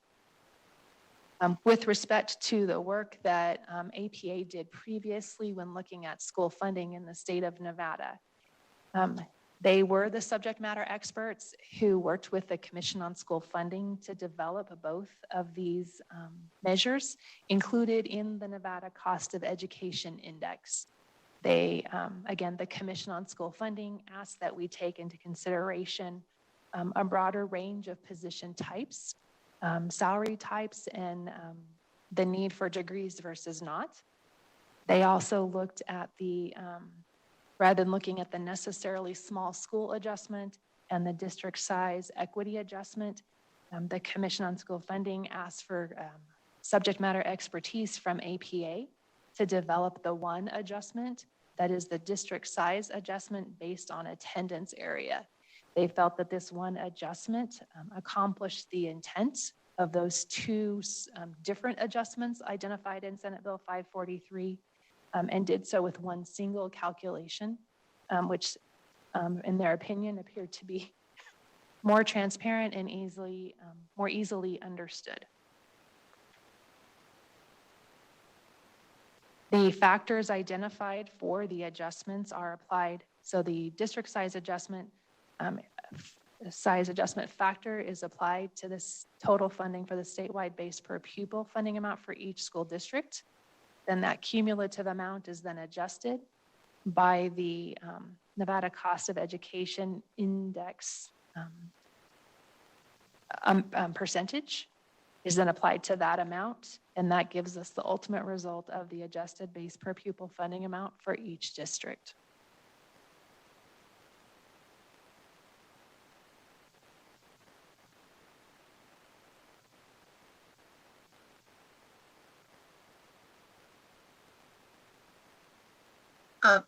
Okay, thank you, Madam Chair. I think I got my answer. I'm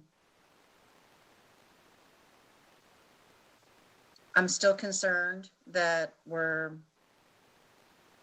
the study had one thing. The whole idea was to make these adjustments by setting the floor. I'm not sure what the total impact will be. There was always an intent to try to do as little harm as possible, but by protecting the smaller districts, what are we doing to the larger districts? So I guess I'm going to have to do more looking into this. So thank you very much, Madam Chair. This is complicated stuff. Thanks for the question. Thank you, Chair Carlton. All right, next up is Assistant Majority Leader Ratty. Please go ahead. Thank you, Madam Chair. I'd like to start with just a quick follow-up on Assemblywoman Chair Carlton's questions on the Nevada Cost of Education Index. It looks like that data was from 2017. Is there any more recent data available for that? Heidi Hartz, for the record, that is the most current data that was available. And under this methodology, these indices would be updated prior to each biennial budget build process so that more current data could be available. So that's the data for this biennium. That's the data we'll use to build the budget for this biennium. Heidi Hartz, for the record, yes, that is the data that was used for these calculations for the upcoming biennium because it was the most current data available at the time. Okay, great, thank you. All right, so then I'm going to take us back to the categoricals a little bit. So it seems like the modified version of the pupil-centered funding plan would effectively eliminate various K-12 categorical programs. Why are the department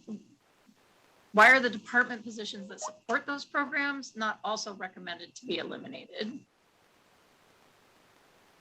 Heidi Hartz, for the record. Or how do those positions' duties change with the implementation of this modified plan? Heidi Hartz, for the record. While the funding specifically designated for these programs is being consolidated into the pupil-centered funding plan and allocated on a per pupil funding amount, the programs themselves are not being eliminated. The program requirements and expectations continue to be defined in NRS, and the intent is that they will remain there until such time as the decision is made to change those programs through legislative action. The staff that have been hired to support those programs will still be needed to provide technical assistance, support, and professional development to our school districts and to our schools so that they can continue to provide those services and those programs to our students, ensuring that the students are receiving the education that they are entitled to. An example I will give, and we will have an opportunity to discuss in greater detail at a subsequent budget hearing, would be the staff who have historically served our Read by Grade 3 program. In the past, those staff have worked with literacy specialists to ensure that they are well versed in literacy and are able to carry out the requirements of the Read by Grade 3 program.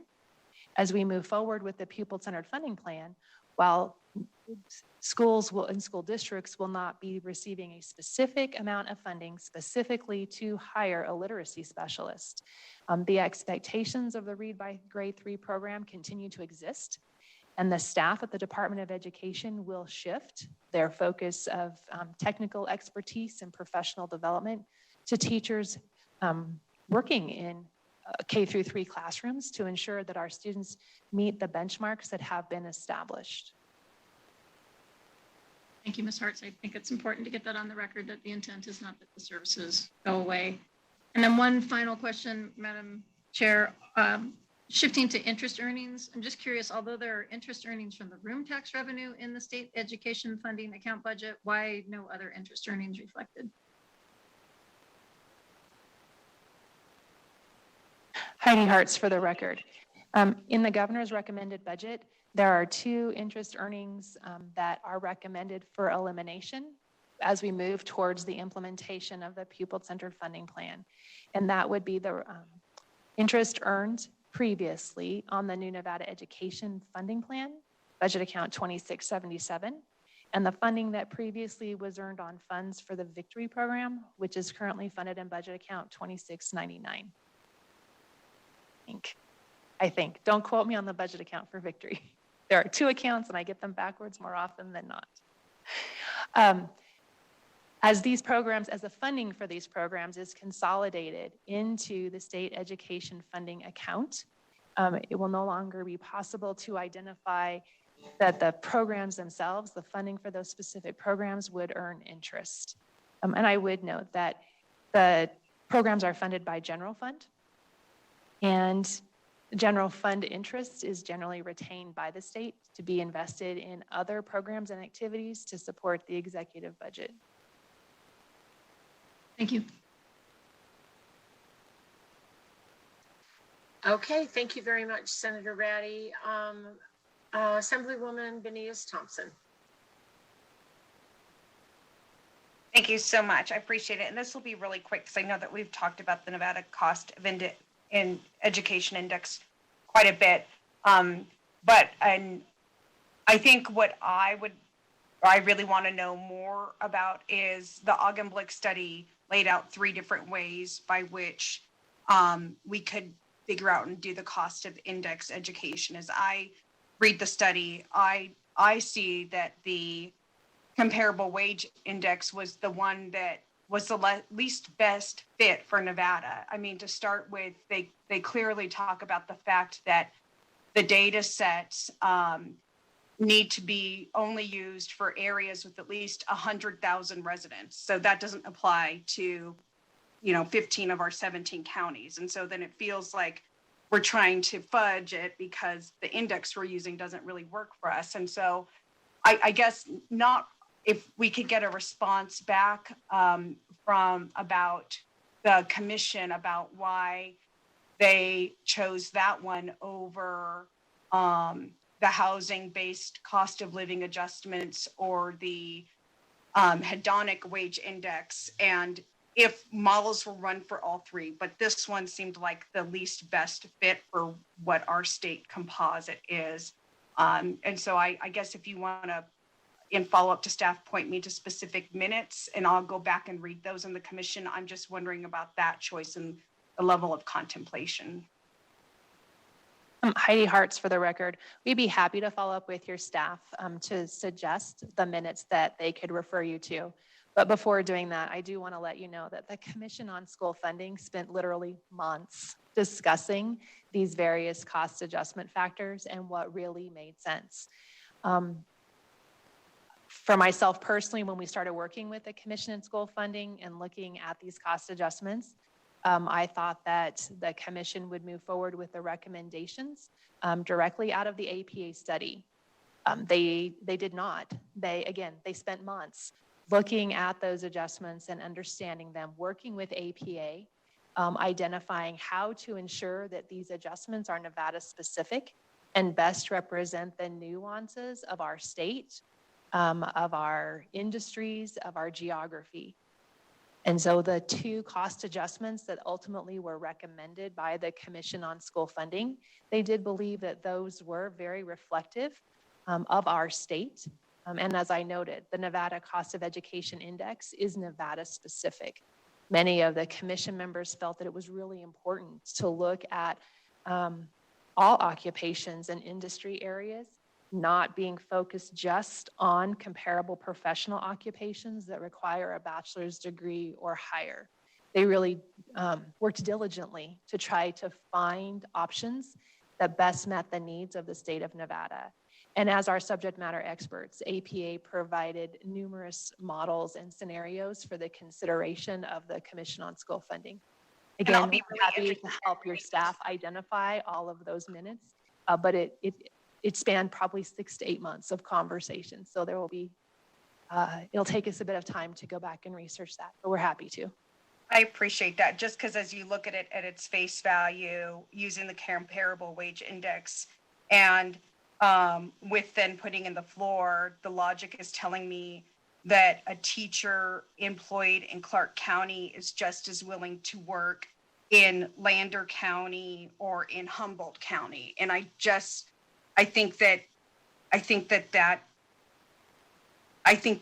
will be interested to read the minutes and see how that logic flowed out. Thank you very much, Assemblywoman. Next is Senator Keffer, please. Thank you, Madam Chair. I appreciate it.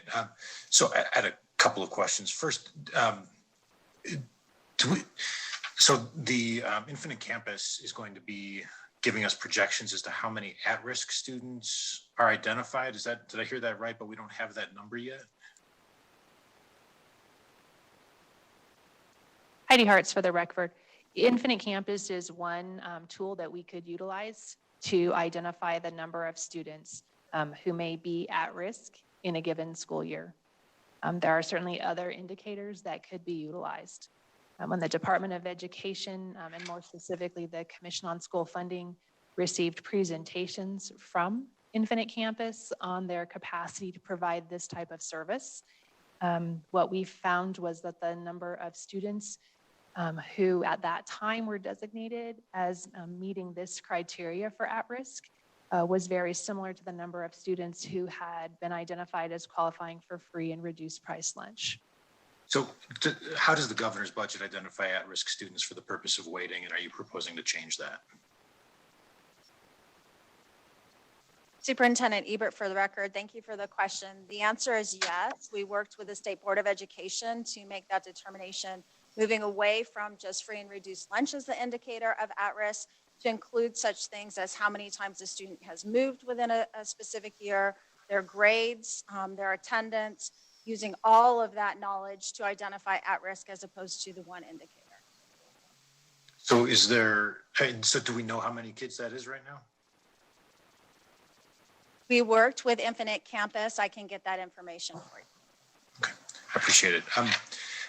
And so on the stabilization account, we know that there are a sizable number of federal dollars coming into the state, and I don't think it would be unreasonable to expect that districts to have some ending fund balance in fiscal year 22, or coming out of fiscal year 22, based on that influx of federal dollars. Would you be proposing to take any federal stimulus dollars away from districts if they exceed that 16.6% ending fund balance at the end of the next fiscal year?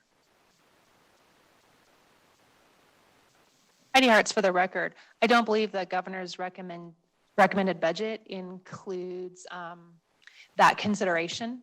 I would note that the ending fund balance for a school district generally would not include federal funds. Federal funds are drawn in on a reimbursement basis traditionally. And so those funds would have already been spent before they're drawn in. Okay, is that how the stimulus dollars have flown in? Is that how the ESSER money came in? Heidi Hartz for the record. Yes, the Department of Education has entered into sub-grant agreements with local school districts for their ESSER $1 that were based on the LEA allocations, and we transfer funds to them on a reimbursement basis. So as they request reimbursement, we draw down the federal funds and we pay them, so they would not have any of those general fund dollars reflected in an ending fund balance. Okay, so there's no intent to rake in stimulus funds from districts for the stabilization account. Heidi Hartz for the record. The education stabilization account is to focus on the ending fund balance for each school district, more specifically the school district's general fund portion, excluding any otherwise obligated or reserved funds.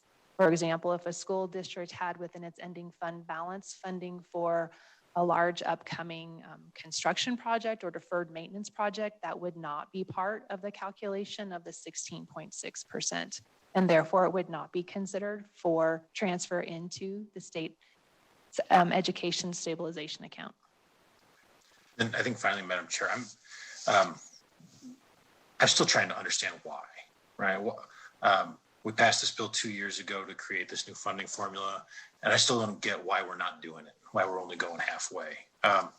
Did you run the calculation with all of the local funds included, and it didn't work for some reason? What's the purpose of only allocating the state funds through this formula rather than including all revenue streams? Heidi Hartz for the record. In assisting the governor's finance office and supporting the governor's office in the development of the recommended budget for the upcoming year, it was determined that the revenue for fiscal year 2022 is $101 million short of being able to fully fund the pupil-centered funding plan at the hold harmless amounts. What that means is the revenue that would be available to be allocated through the pupil-centered funding plan is $101 million less than what was received by school districts in fiscal year 2020. That include fiscal year 2023, the difference between what is available for allocation and revenues versus what would be the hold harmless 2020 amount is a difference of $26 million. So if we've found $127 million, we could actually implement the funding formula? Heidi Hartz for the record. Based on the analysis that we have done, if those additional dollars were added to the state education funding account, then that would provide sufficient revenue to ensure that we could provide funding at the fiscal year 2020 hold harmless amount. Does that include after other reductions have been made, like the cuts read by 3 and class size reduction? Heidi Hartz for the record. The fiscal year 2020 amount would have been based on all state and local revenues that would be otherwise allocated through the pupil-centered funding plan in fiscal year 2020. So the reductions experienced in fiscal year 2020 by school districts, for the most part, were reductions that each school district identified they were able to make in order to help the state meet its budget reduction targets for that fiscal year. I'm talking about the reductions that are in the governor's proposed budget. So what I need to, if the governor is reducing $160 million from $166 million from class size reduction and another 30 something or whatever it is from read by 3, are those inclusive in the $127 million that we just identified, or would that be in addition to that? Heidi Hartz for the record. In order to fund the pupil-centered funding plan at the amount that equals what was received by school districts in fiscal year 2020, an additional $127 million would be needed based on our preliminary projections. That amount of money does not contemplate full restoration of programs that were not recommended for restoration in the governor's budget. Perfect. Thank you very much. Thank you, Madam Chair. Thank you very much. Senator Severs-Ganser. Thank you, Madam Chair. So I'm following up on some of the other questions. I think my colleagues brought up most of the issues that were on my list. One is the concern about reporting roughly a $3,000 basic support number when we know the total support is $9,000 per student. But, in addition to that, we also are not recognizing, and I know it's not state funds because the money's been allocated directly to school districts, roughly $500 million between ESSER and ESSER 2 that are kind of a footnote. We know that money's out there, that money's going to be allocated to the school districts. We know that it's one-shot money, but we never really show the total amount going to K-12. And so I'm not sure if there's an intent to do that, or if we can do that at some point in time so that we can demonstrate that there's $9,000 per student plus another $500 million, at least in this biennium. So that's a question for fiscal.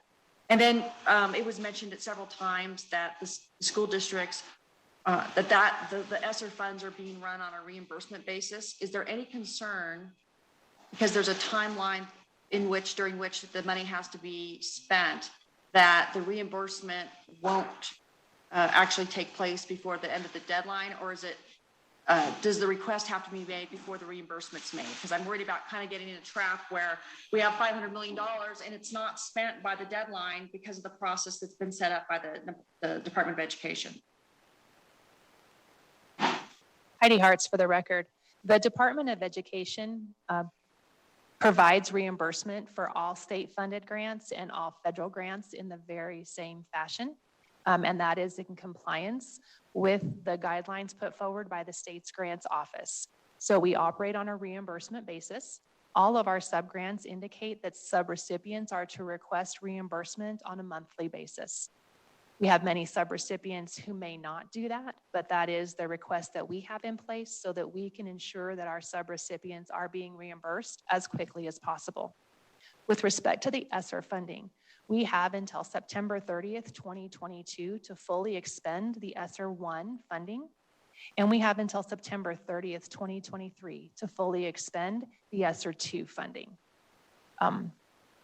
So we have several years ahead of us during which those funds can be spent. The department works very quickly to make sure that we process all requests for reimbursement as quickly as possible. Again, we appreciate that our subrecipients have expended funds and they are waiting for us to be reimbursed, for us to reimburse them. And we don't ever want to create an economic hardship for any subrecipient because there's a delay in their request for reimbursement. And in fact, any delay that would be experienced would only be if we have a question about the actual request for reimbursement where we need more information in order to validate the expense and its applicability to the grant so we can get it reimbursed.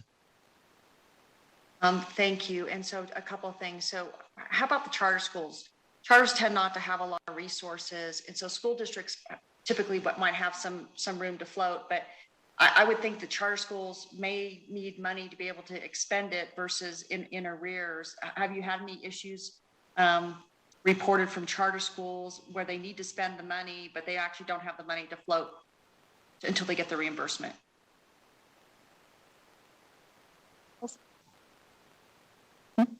Heidi Hartz for the record.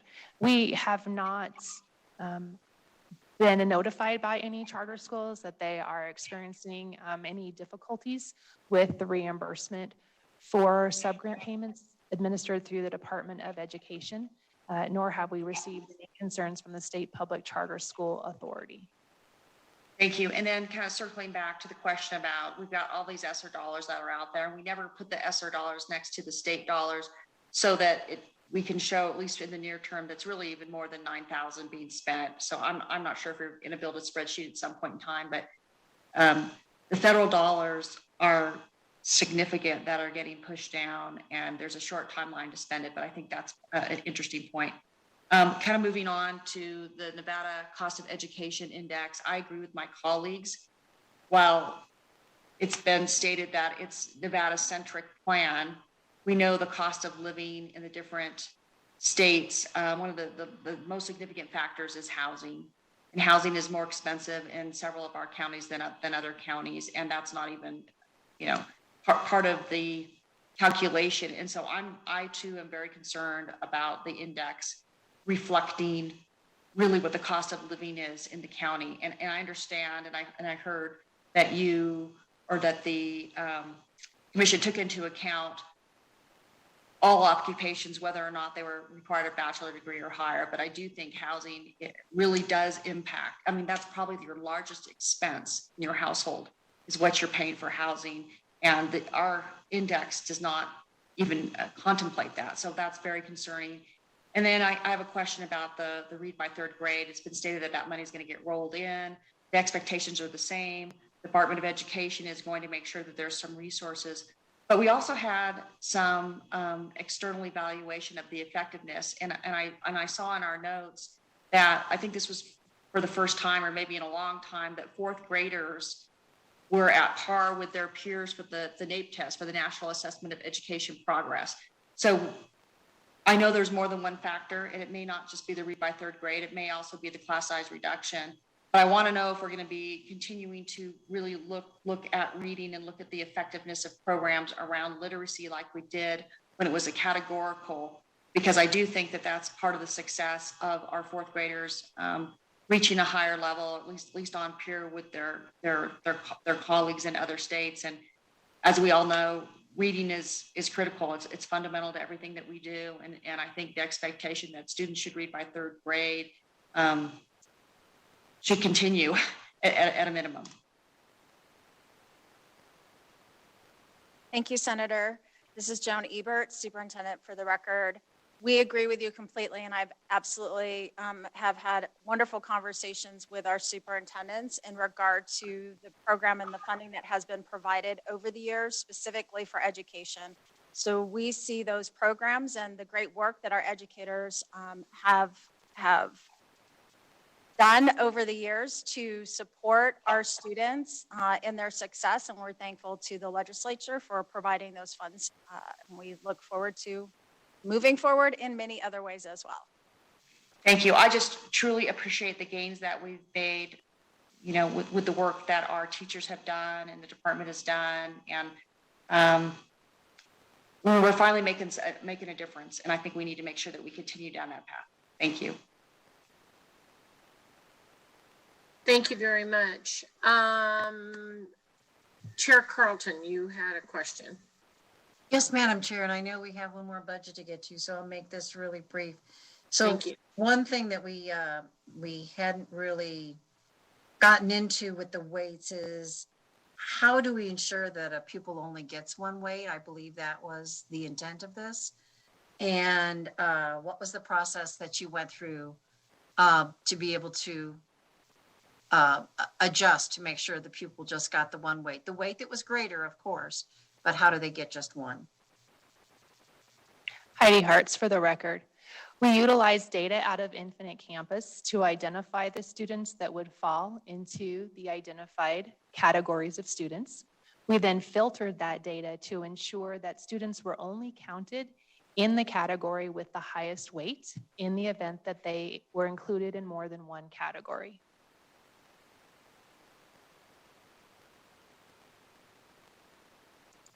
Thank you, Madam Chair.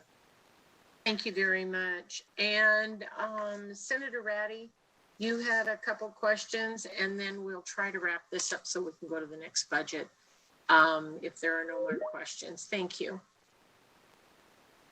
Madam Chair, thank you, Ms. Hartz. It's been a long one.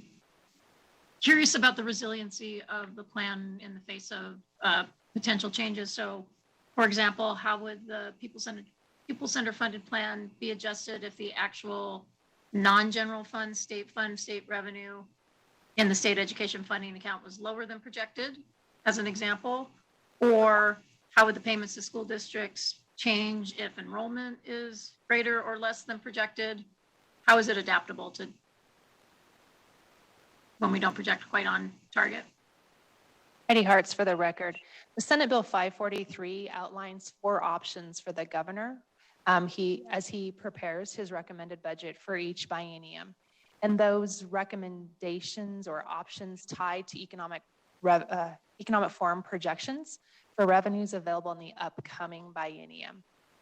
There's a situation if the revenue projections are favorable, if they are neutral, or if they appear to be in a negative position. There's also a 4th option that allows the governor to make necessary adjustments as he or she deems to be reasonable and necessary to support education within the state. Specific to looking at individual fiscal years, the funding that would be available to the Department of Education for allocation would be tied to the legislatively approved budget as it is now. Because none of the revenues are guaranteed. If the revenues were earned at an amount less than what was included in the legislatively approved budget, then there would ideally be funding available in the Education Stabilization account, which would then allow the Interim Finance Committee to issue a resolution and transfer the available funds into the state education funding account so that the expenses could be met.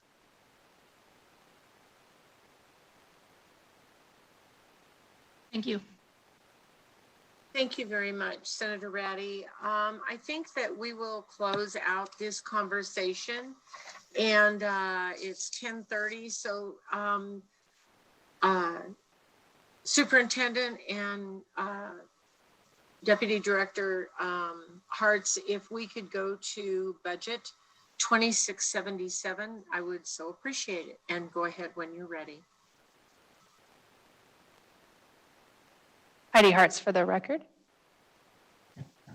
This slide summarizes the intents of budget account 2677, the new Nevada funding plan, which is intended to serve students who are either English language learners or qualify for free and reduced price lunch, who score below the 25th percentile on proficiency assessments, who are not already attending a Zoom or Victory School, and who do not have an IEP. The next slide summarizes the recommendations included in the governor's recommended budget.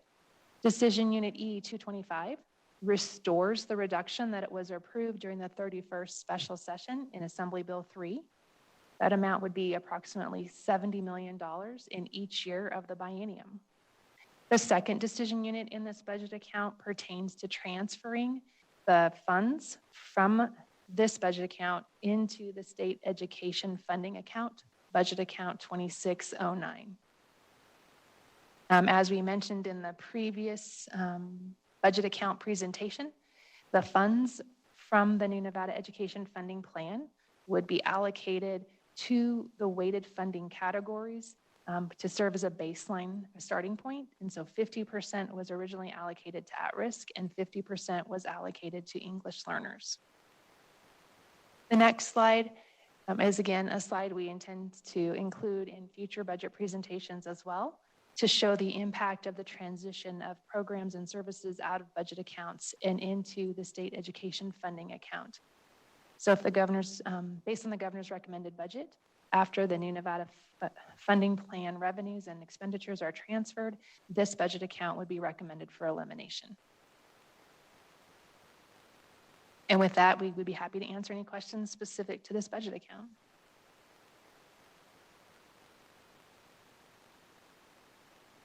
Thank you very much. Okay. Questions? Assemblywoman Hadagi.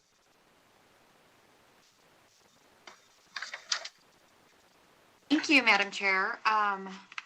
Really quick, I want to talk about the changes. So you guys made the decision to only allocate $89.82 per eligible student, rather than what we're required to, which is the $1,200 per eligible student. Can you walk me through that? How that decision was made, or how you got to the $89.82 versus the $1,200? Heidi Hartz for the record. I believe that you are referring to the allocation of funding that remains available in fiscal year 2021. Yes. That amount totals approximately $8 million. Actually, in reviewing for the budget hearing today, I was reviewing our distribution of these funds yesterday, and I did notice that we did distribute the available funds on a per pupil basis rather than on the $12,000 basis that's identified in statute. I'll be working with staff as soon as we're done with the hearing today to determine how we can correct that, because I'm certain that that was an oversight. So do you think you'll be getting, will it be the $1,200 per pupil? Heidi Hartz for the record. Based on my review of NRS, it appears that the allocation does need to be $1,200 per pupil. So we'll be working with our staff to identify what revisions may be necessary to the allocations that have been made. Thank you. Thank you, Madam Chair. Thank you very much. I have a question I want to interject right here. Have the schools adapted their service models to provide evidence-based programs and services to eligible students? Primarily because we're in this online learning environment this school year? Thank you, Senator, Madam Chair. Superintendent Ebert, for the record, the schools continue to adapt during this online environment. What I would say is they use the best practices prior to the pandemic. And then also we're fortunate as a state that we've had online distance learning. And so we were able to capitalize off of those teachers that have had those experiences delivering education at a distance, informing and supporting educators and the system as a whole. Are we at a perfect location with educating at a distance? I'd say no. We definitely have a path to follow and to improve upon, but are we all, including our entire educational system, working hard to adapt quickly given the situation that we were handed? Absolutely, yes.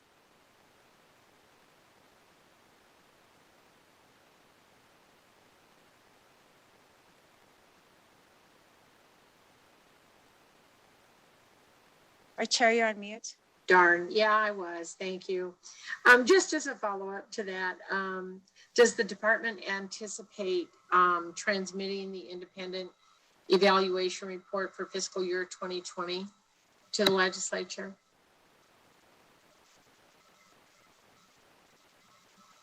Superintendent Ebert, for the record, thank you for the question. So during the pandemic, what I will say is the department looked at those reports most recently that were due to you, and we are in the process of making sure that you have them. We did not submit them as required. Okay, and last, and then I have no more questions, and accepting with Chair Carlson. So I will ask you one last question, and that is, will you kind of give us an overview discussion of the transition of the funding for the new Nevada Education Funding Plan to the English learner and at-risk weights? Any positive or negative consequences there? I think we've had a lot of discussion about that, but I'd like to just get a couple of things on the record, and then I'll go to Chair Carlton.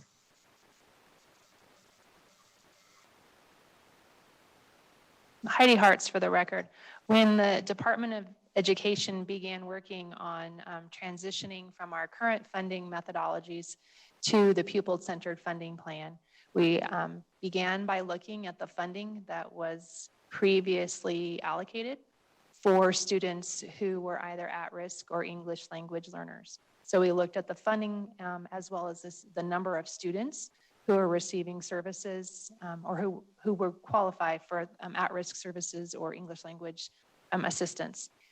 We, with respect to the new Nevada funding plan, we allocated those revenues initially at 50% for EL and 50% for at-risk. Looking at those allocations in fiscal year 2020 allowed us to establish the base weight, which then the Commission on School Funding indicated should be used as the starting point for future calculations. The transition from our current funding structure for the new Nevada funding plan over to the pupil-centered funding plan will result in those same students still being served, either as a student who is an English language learner or as a student who is at risk, or potentially a student who is also gifted and talented. The per pupil funding amounts do change as we look at the weighted methodology. Thank you very much for that information. Chair Carlton, if you'd like to go ahead and close us up, thank you. Thank you, Madam Chair, very much. And I want to thank Ms. Hartz for all of her hard work and the superintendent. As you can tell, there were a lot of questions today, and sometimes you don't know the question until you get another answer. So we know there's going to be a lot more questions coming to you, Ms. Ebert. So if you would agree and confirm to us that we really do need to have our staff and your staff be able to work very closely and deal with issues that come up. Our questions go through them to you. So we just want to make sure that we still have a good flow of information going back and forth so that we can get the answers quickly, so that we can address the concerns and figure out what direction we're going in as far as how we make steps forward towards, funding education for Nevada students. Superintendent Ebert, for the record, Chair Carlton, thank you for the acknowledgement of the team here that has worked very hard with the commission. This is a massive lift, right? One that we as a state have not chosen to take on for now 54 or 52 years last session. But that being said, thank you. We are all better working together. So I look forward to having our team and the team, LCB team, working closely so we can iterate to make sure that everyone has a successful closure to this session. Great. Thank you very much, Madam Chair. Thank you very much, Superintendent, and your team. A lot of information, a lot more questions to come. Thank you. Thank you so much for those comments, and Superintendent and Deputy Director Hartz. I would like to echo the thank you for this massive amount of information and answering questions. We'll now go to public comment and broadcasting. When you're ready, we will begin that process. Thank you. Thank you, Madam Chair. Caller with the last three digits, 577. Please slowly state and spell your name for the record. You will have 2 minutes and may begin. Good morning, Chris Daly, DALY, Nevada State Education Association. Yesterday, hundreds of educators in red scarves and face coverings were back in Carson City, lining both sides of the street from the legislative building to the Capitol to bring attention to education funding. After sustaining difficult cuts last summer, K-12 public education is threatened with another devastating hit. $156 million in cuts over the biennium to class size reduction means more overcrowded classrooms, even with the largest class sizes in the nation now. Additionally, a reduction of per pupil funding moves education in Nevada the wrong way. Federal emergency relief funds will address the impact of the COVID-19 pandemic to safely open and operate school buildings over the next 2 years. However, we know these funds will only serve as a temporary patch. Uses of funds are restricted, so they cannot be used to backfill the proposed cuts. And before the pandemic, Nevada ranked near the bottom in states in most education metrics. Federal emergency relief does nothing to address this structural deficit. Since the introduction of SB 543, NSE has expressed policy concerns about the new school funding plan, the lack of educator voice, no new revenue, watering down our model education equity programs, Zoom and Victory Schools, freezing and squeezing most school district budgets, a giveaway to charter schools, and rewriting the rules of collective bargaining to make it nearly impossible for education unions to win a raise at the bargaining table. Now the governor's proposal to phase implementation raises a slew of new questions. A month after its introduction, we still don't know the impact on individual school districts. Will there be another round of new winners and losers? Under the Nevada plan, the state provides a basic support guarantee for every Nevada student as required by the Constitution.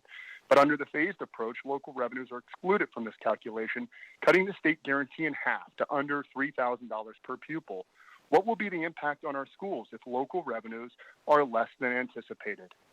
NSEA maintains it's completely irresponsible to effectuate a radical shift in the state's education funding formula amidst a global pandemic, especially as further general fund cuts are proposed for our schools.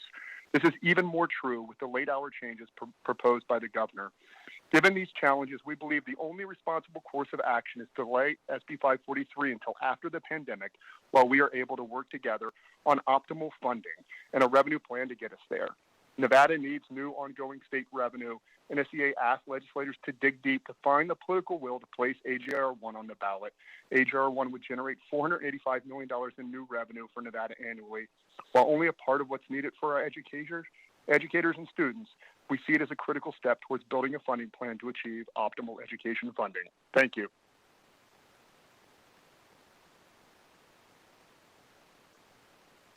Thank you. Caller with the last three digits, 023. Please slowly state and spell your name for the record. You will have 2 minutes and may begin. My name is Brenda Pearson, Brenda Pearson.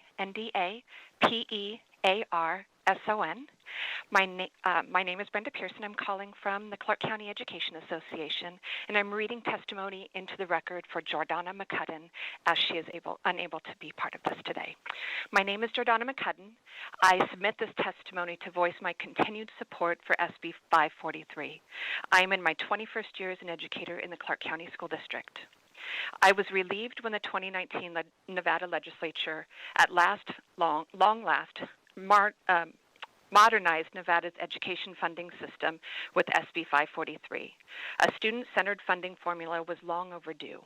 We must not halt the beginning work of the Commission tasked with ensuring the implementation of SB 543. The organizations pushing to repeal SB 543 before the new funding formula has even been implemented is asking for our state to return to a failed system. We have historical data showing our students' education experience has been inequitable and underfunded, resulting in our students remaining below the national average proficiency in math and reading. The first step in a solution lives in SB 543 and having a new funding formula realized. Once implemented, I expect the legislature to find new tax revenues to bring our state out of the bottom of the barrel in education funding. We need once and for all to prioritize proper funding for Nevada's children. We need to secure funding revenues that are stable and abundant. Improving our state's education system will help attract businesses. Improving education outcomes for students will encourage them to remain in our state, investing their education directly back into our economy. We need you to be committed to putting children first, for they are the foundation of our community, our spirit, and our purpose. Thank you. Jordana McCudden.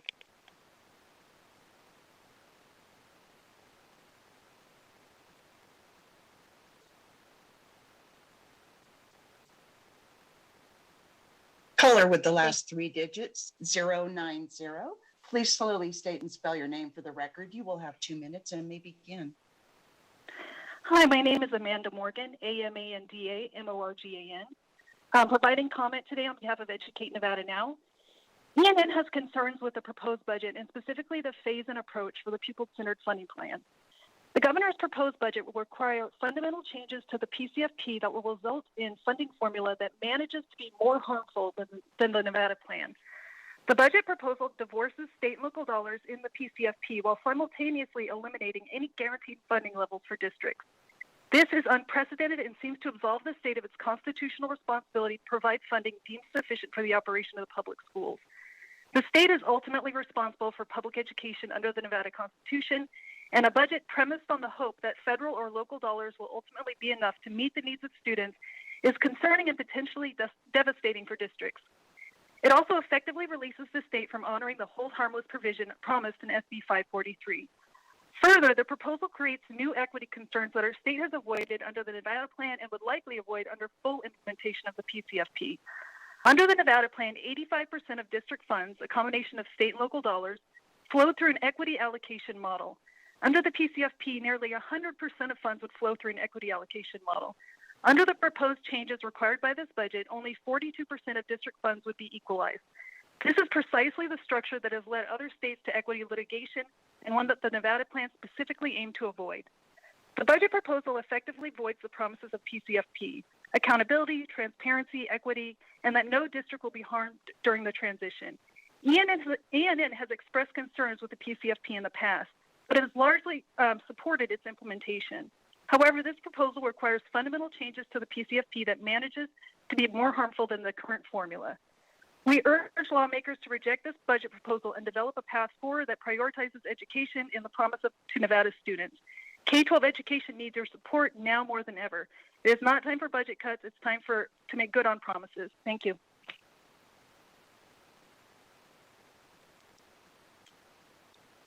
Thank you. Next caller. Caller with the last 3 digits, 211. Please slowly state and spell your name for the record. You will have 2 minutes and may begin. Hello, my name is Jessica Padron, Padron, political coordinator at CCEA. Today I am here on behalf of an educator who is currently at Lewis Weiner Junior Elementary School with his students.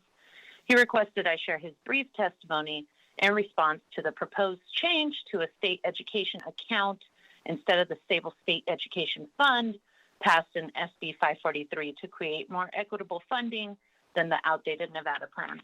His testimony reads as follows. Hello, thank you members of the committee for hearing my testimony on SB 543 today. My name is Craig Koppelman. I have been a teacher in Clark County School District for over 17 years. I am a proud member of the Clark County Education Association, and I believe in taking action. I am very happy that SB 543 was passed into legislation. I support it and believe in it. However, the fact that it wasn't funded is very short-sighted. Through my work in this school district over the past 17 years, I've seen the ebb and flow of our economy in Las Vegas and Nevada.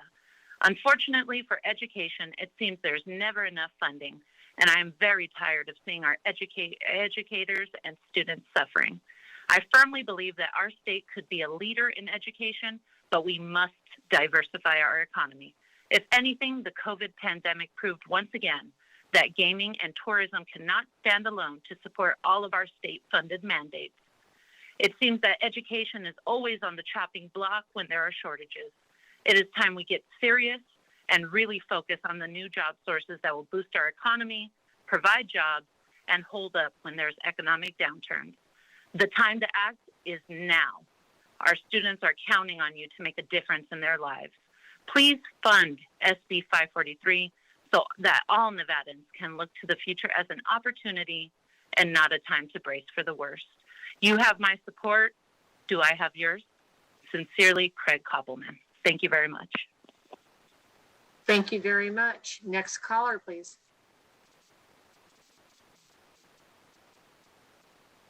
Caller with the last three digits, 569. Please slowly state and spell your name for the record. You will have 2 minutes and may begin. Hello, my name is Vinny Tarquinio, VINNY-TARQUINIO, and I am here today reading testimony on behalf of Kenny Belknap. Thank you, members of the committee, for hearing my testimony on SB 543. For the record, my name is Kenny Belknap, and I am a high school social studies teacher here in Clark County, Nevada. I am a product of the great state of Nevada. I have graduated Centennial High School, graduated from UNLV, and have taught in CCSD ever since. I'm a proud member of CCA, and I have the honor of serving on their executive board. I share my voice today in strong support for SB 543 and the critical need to fund this new funding plan. Throughout my 29 years here in Nevada, I've experienced almost every aspect of our public education system and seen the inequities firsthand. I've graduated in the midst of a great recession and saw how these economic downturns affect our schools. It saddens me deeply that our lawmakers did not show boldness and true leadership during that time of crisis. By continuing to not learn from our past experiences with our current precarious economic situation, Nevada will always be stuck in this boom and bust cycle. However, you all can break that cycle. It is long overdue that we invest in diversifying in our state's economy. The most common sense way that we can help diversify this economy is by investing in our K-12 education system. The status of our school system currently will not attract high-paying jobs for Nevadans, even with heavy tax incentives. There have been 3 consecutive studies done that show Nevada underfunds education by $1 billion annually. How can we expect businesses to bring good high-paying jobs to Nevada if we don't have an educated workforce to fill those jobs? It's these reasons and so many more that I share my voice to fund SB 543. We must find the political courage to ensure this is funded and finally fix this historic problem we have with our education system. Thank you for your time.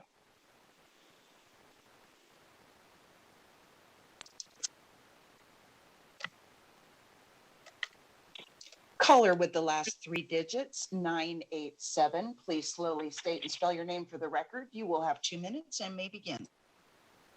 Marie Nisus, MarieNeises, and I'm reading testimony on behalf of an educator. Hello, my name is Elizabeth Adler. I've been an educator in the Clark County School District for 23 years. I currently teach Spanish for heritage speakers and work with the English Language Learner Program at Sunrise High School. I also serve as an executive board member for the Clark County Education Association. There is no question that I support public education. I'm here to ask you for that same support. I'm in strong support of SB 543. I come from a family of educators. I have over 20 teachers in my immediate family with experience going back 110 years. I was raised with determination and an unfaltering work ethic. I was also taught that a combination of hard work and a good education will allow me to live my life never having to worry about having a roof over my head, where I would find my next meal, or how I would take care of my own family. It is a tragedy that in year 2021, we have children in our schools in Nevada that bear the weight of those fears every day. Many of my students are first and second generation Americans. Their parents brought them here to call Nevada home. Their parents came here for a better life, to work hard to establish roots, to plant the seed of knowledge so that our children could become a part of a state and an economy that would in turn provide a life for their children. In my 23 years in Nevada, there has not been a single year that the education system has been funded adequately. Every year, educators are working nonstop in the classroom with their students and outside of the classroom for support from the community, from local and state and businesses and industry, and from the legislature. We cannot do it all, and we cannot do it without change. We need change to diversify the economy, to bring employment opportunities to millions of Nevadans, to increase revenue, to give our children a chance to succeed, to flourish, and to apply the education and skills they learn into a sustainable career. We want our children to truly know the meaning of home means Nevada. I am counting on you to make a difference in the lives of all current and future children of the state of Nevada. I am counting on your support to fund SB 543 and bring a long-term solution to a state that we call home. Being a battle-born Nevadan is not a title I can claim, but I will continue to fight for all my battle-born Nevadan students and ones who have chosen a state that is proud to fight for all constituents. Thank you. Thank you very much. Next caller.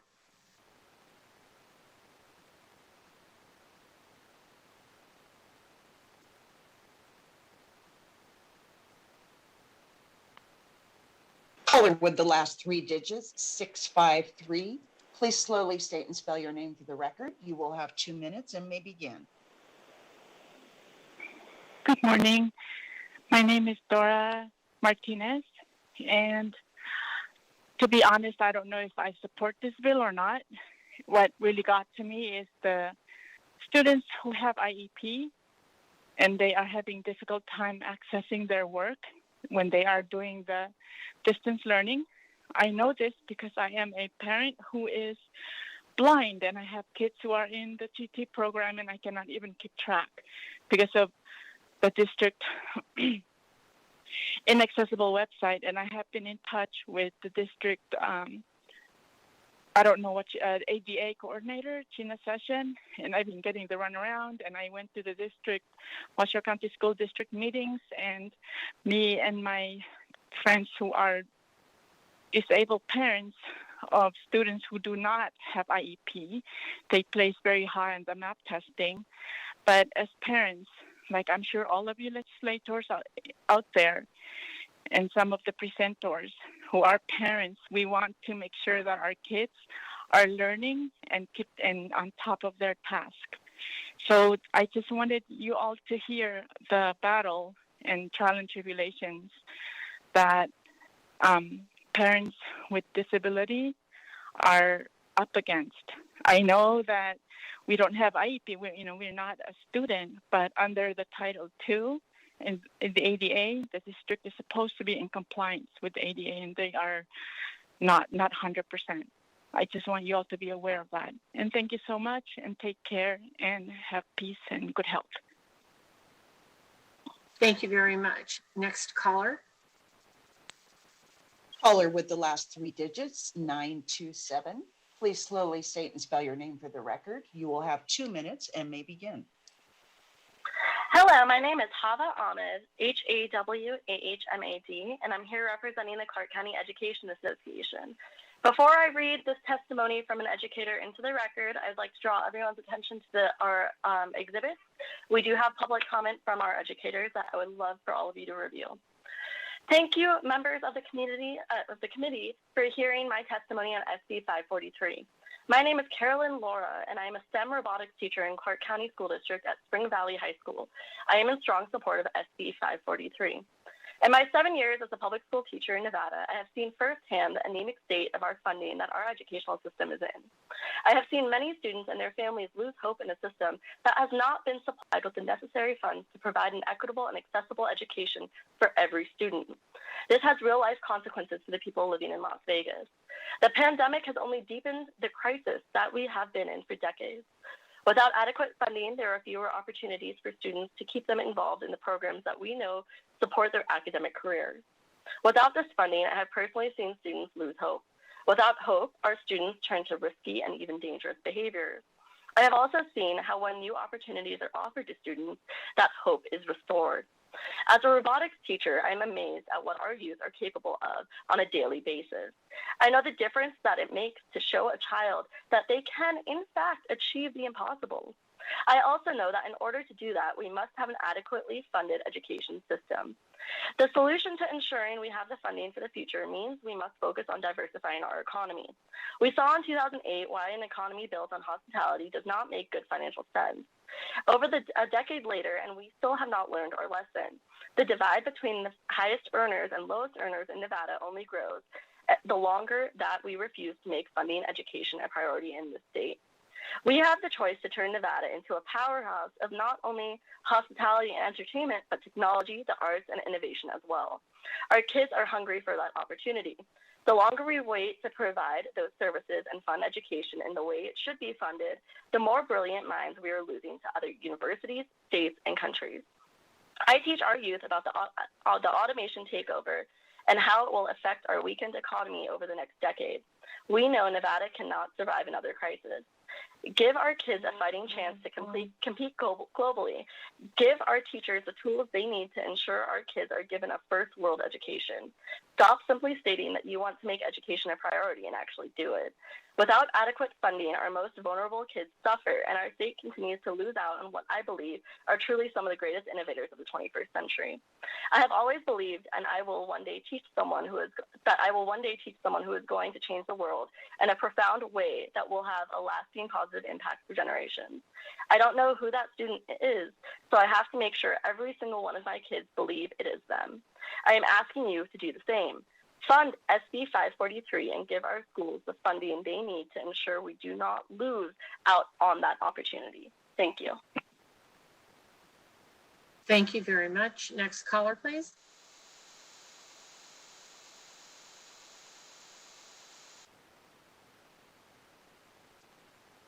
Caller with the last three digits, 010.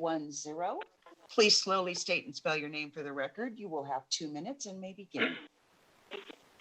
My name is John Vellardita, John Vellardita. I'm with the Clark County Education Association. I would just like to share a few comments for the committee to consider.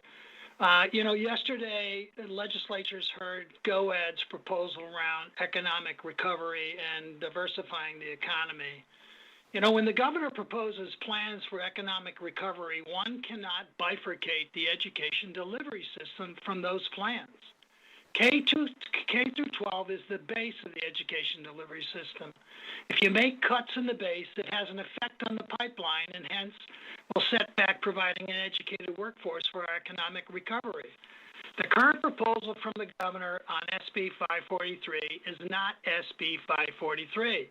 A commission was formed when legislation was passed, and they've been meeting, and I would urge legislatures to get familiar with some of their recommendations, particularly around funding levels as well as sources of funding. The current proposal is essentially a veil that covers the fact that the governor, his proposal is underfunding our K through 12 system to the tune of almost $200 million. And we think that should be looked at. We understand the current situation the state is in. The economy needs to recover and, more important, be diversified, but you cannot do it by crippling the workforce pipeline. And we'll be doing that by not investing in education education delivery system. SB 543 we support, but it has to be funded. And more important, an identified revenue stream has to be adopted to fund our education delivery system.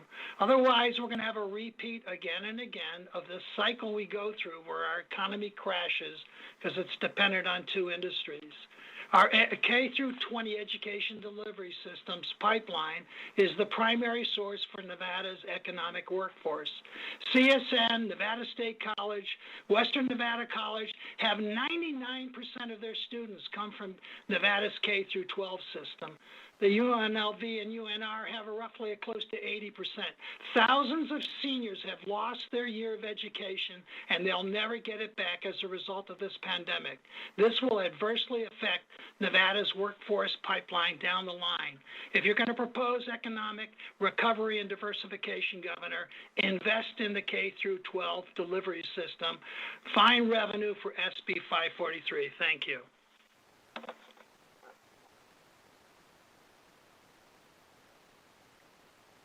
Thank you. And next caller, please. Caller with the last three digits, 849. Please slowly state and spell your name for the record. You will have 2 minutes and may begin. My name is Jen Blackhurst, JENNBLACKHURST. I'm here representing Hope for Nevada. We would like to, first of all, thank this committee for their thoughtful questioning today, and we look forward to hearing more answers and more concrete numbers in future meetings. We also want to express our support for and echo the sentiments of the many other speakers urging that SB 543 be implemented with fidelity and sufficiency. We find it very dangerous to rely on short-term federal funds to fund Nevada's education and urge this committee and our legislators to work hard to find a real long-term vision and solution for our education funding. Thank you. Thank you very much. Next caller, please. Thank you, Madam Chair. The public line is open and working, and there are no additional callers at this time. Okay, thank you very much. I think we have had sufficient time for people to call in during those public comments. So we will go ahead and close our meeting. Thank you very much to broadcasting and staff. Thank you to all the members who attended this meeting. And this meeting is adjourned. Thank you very much.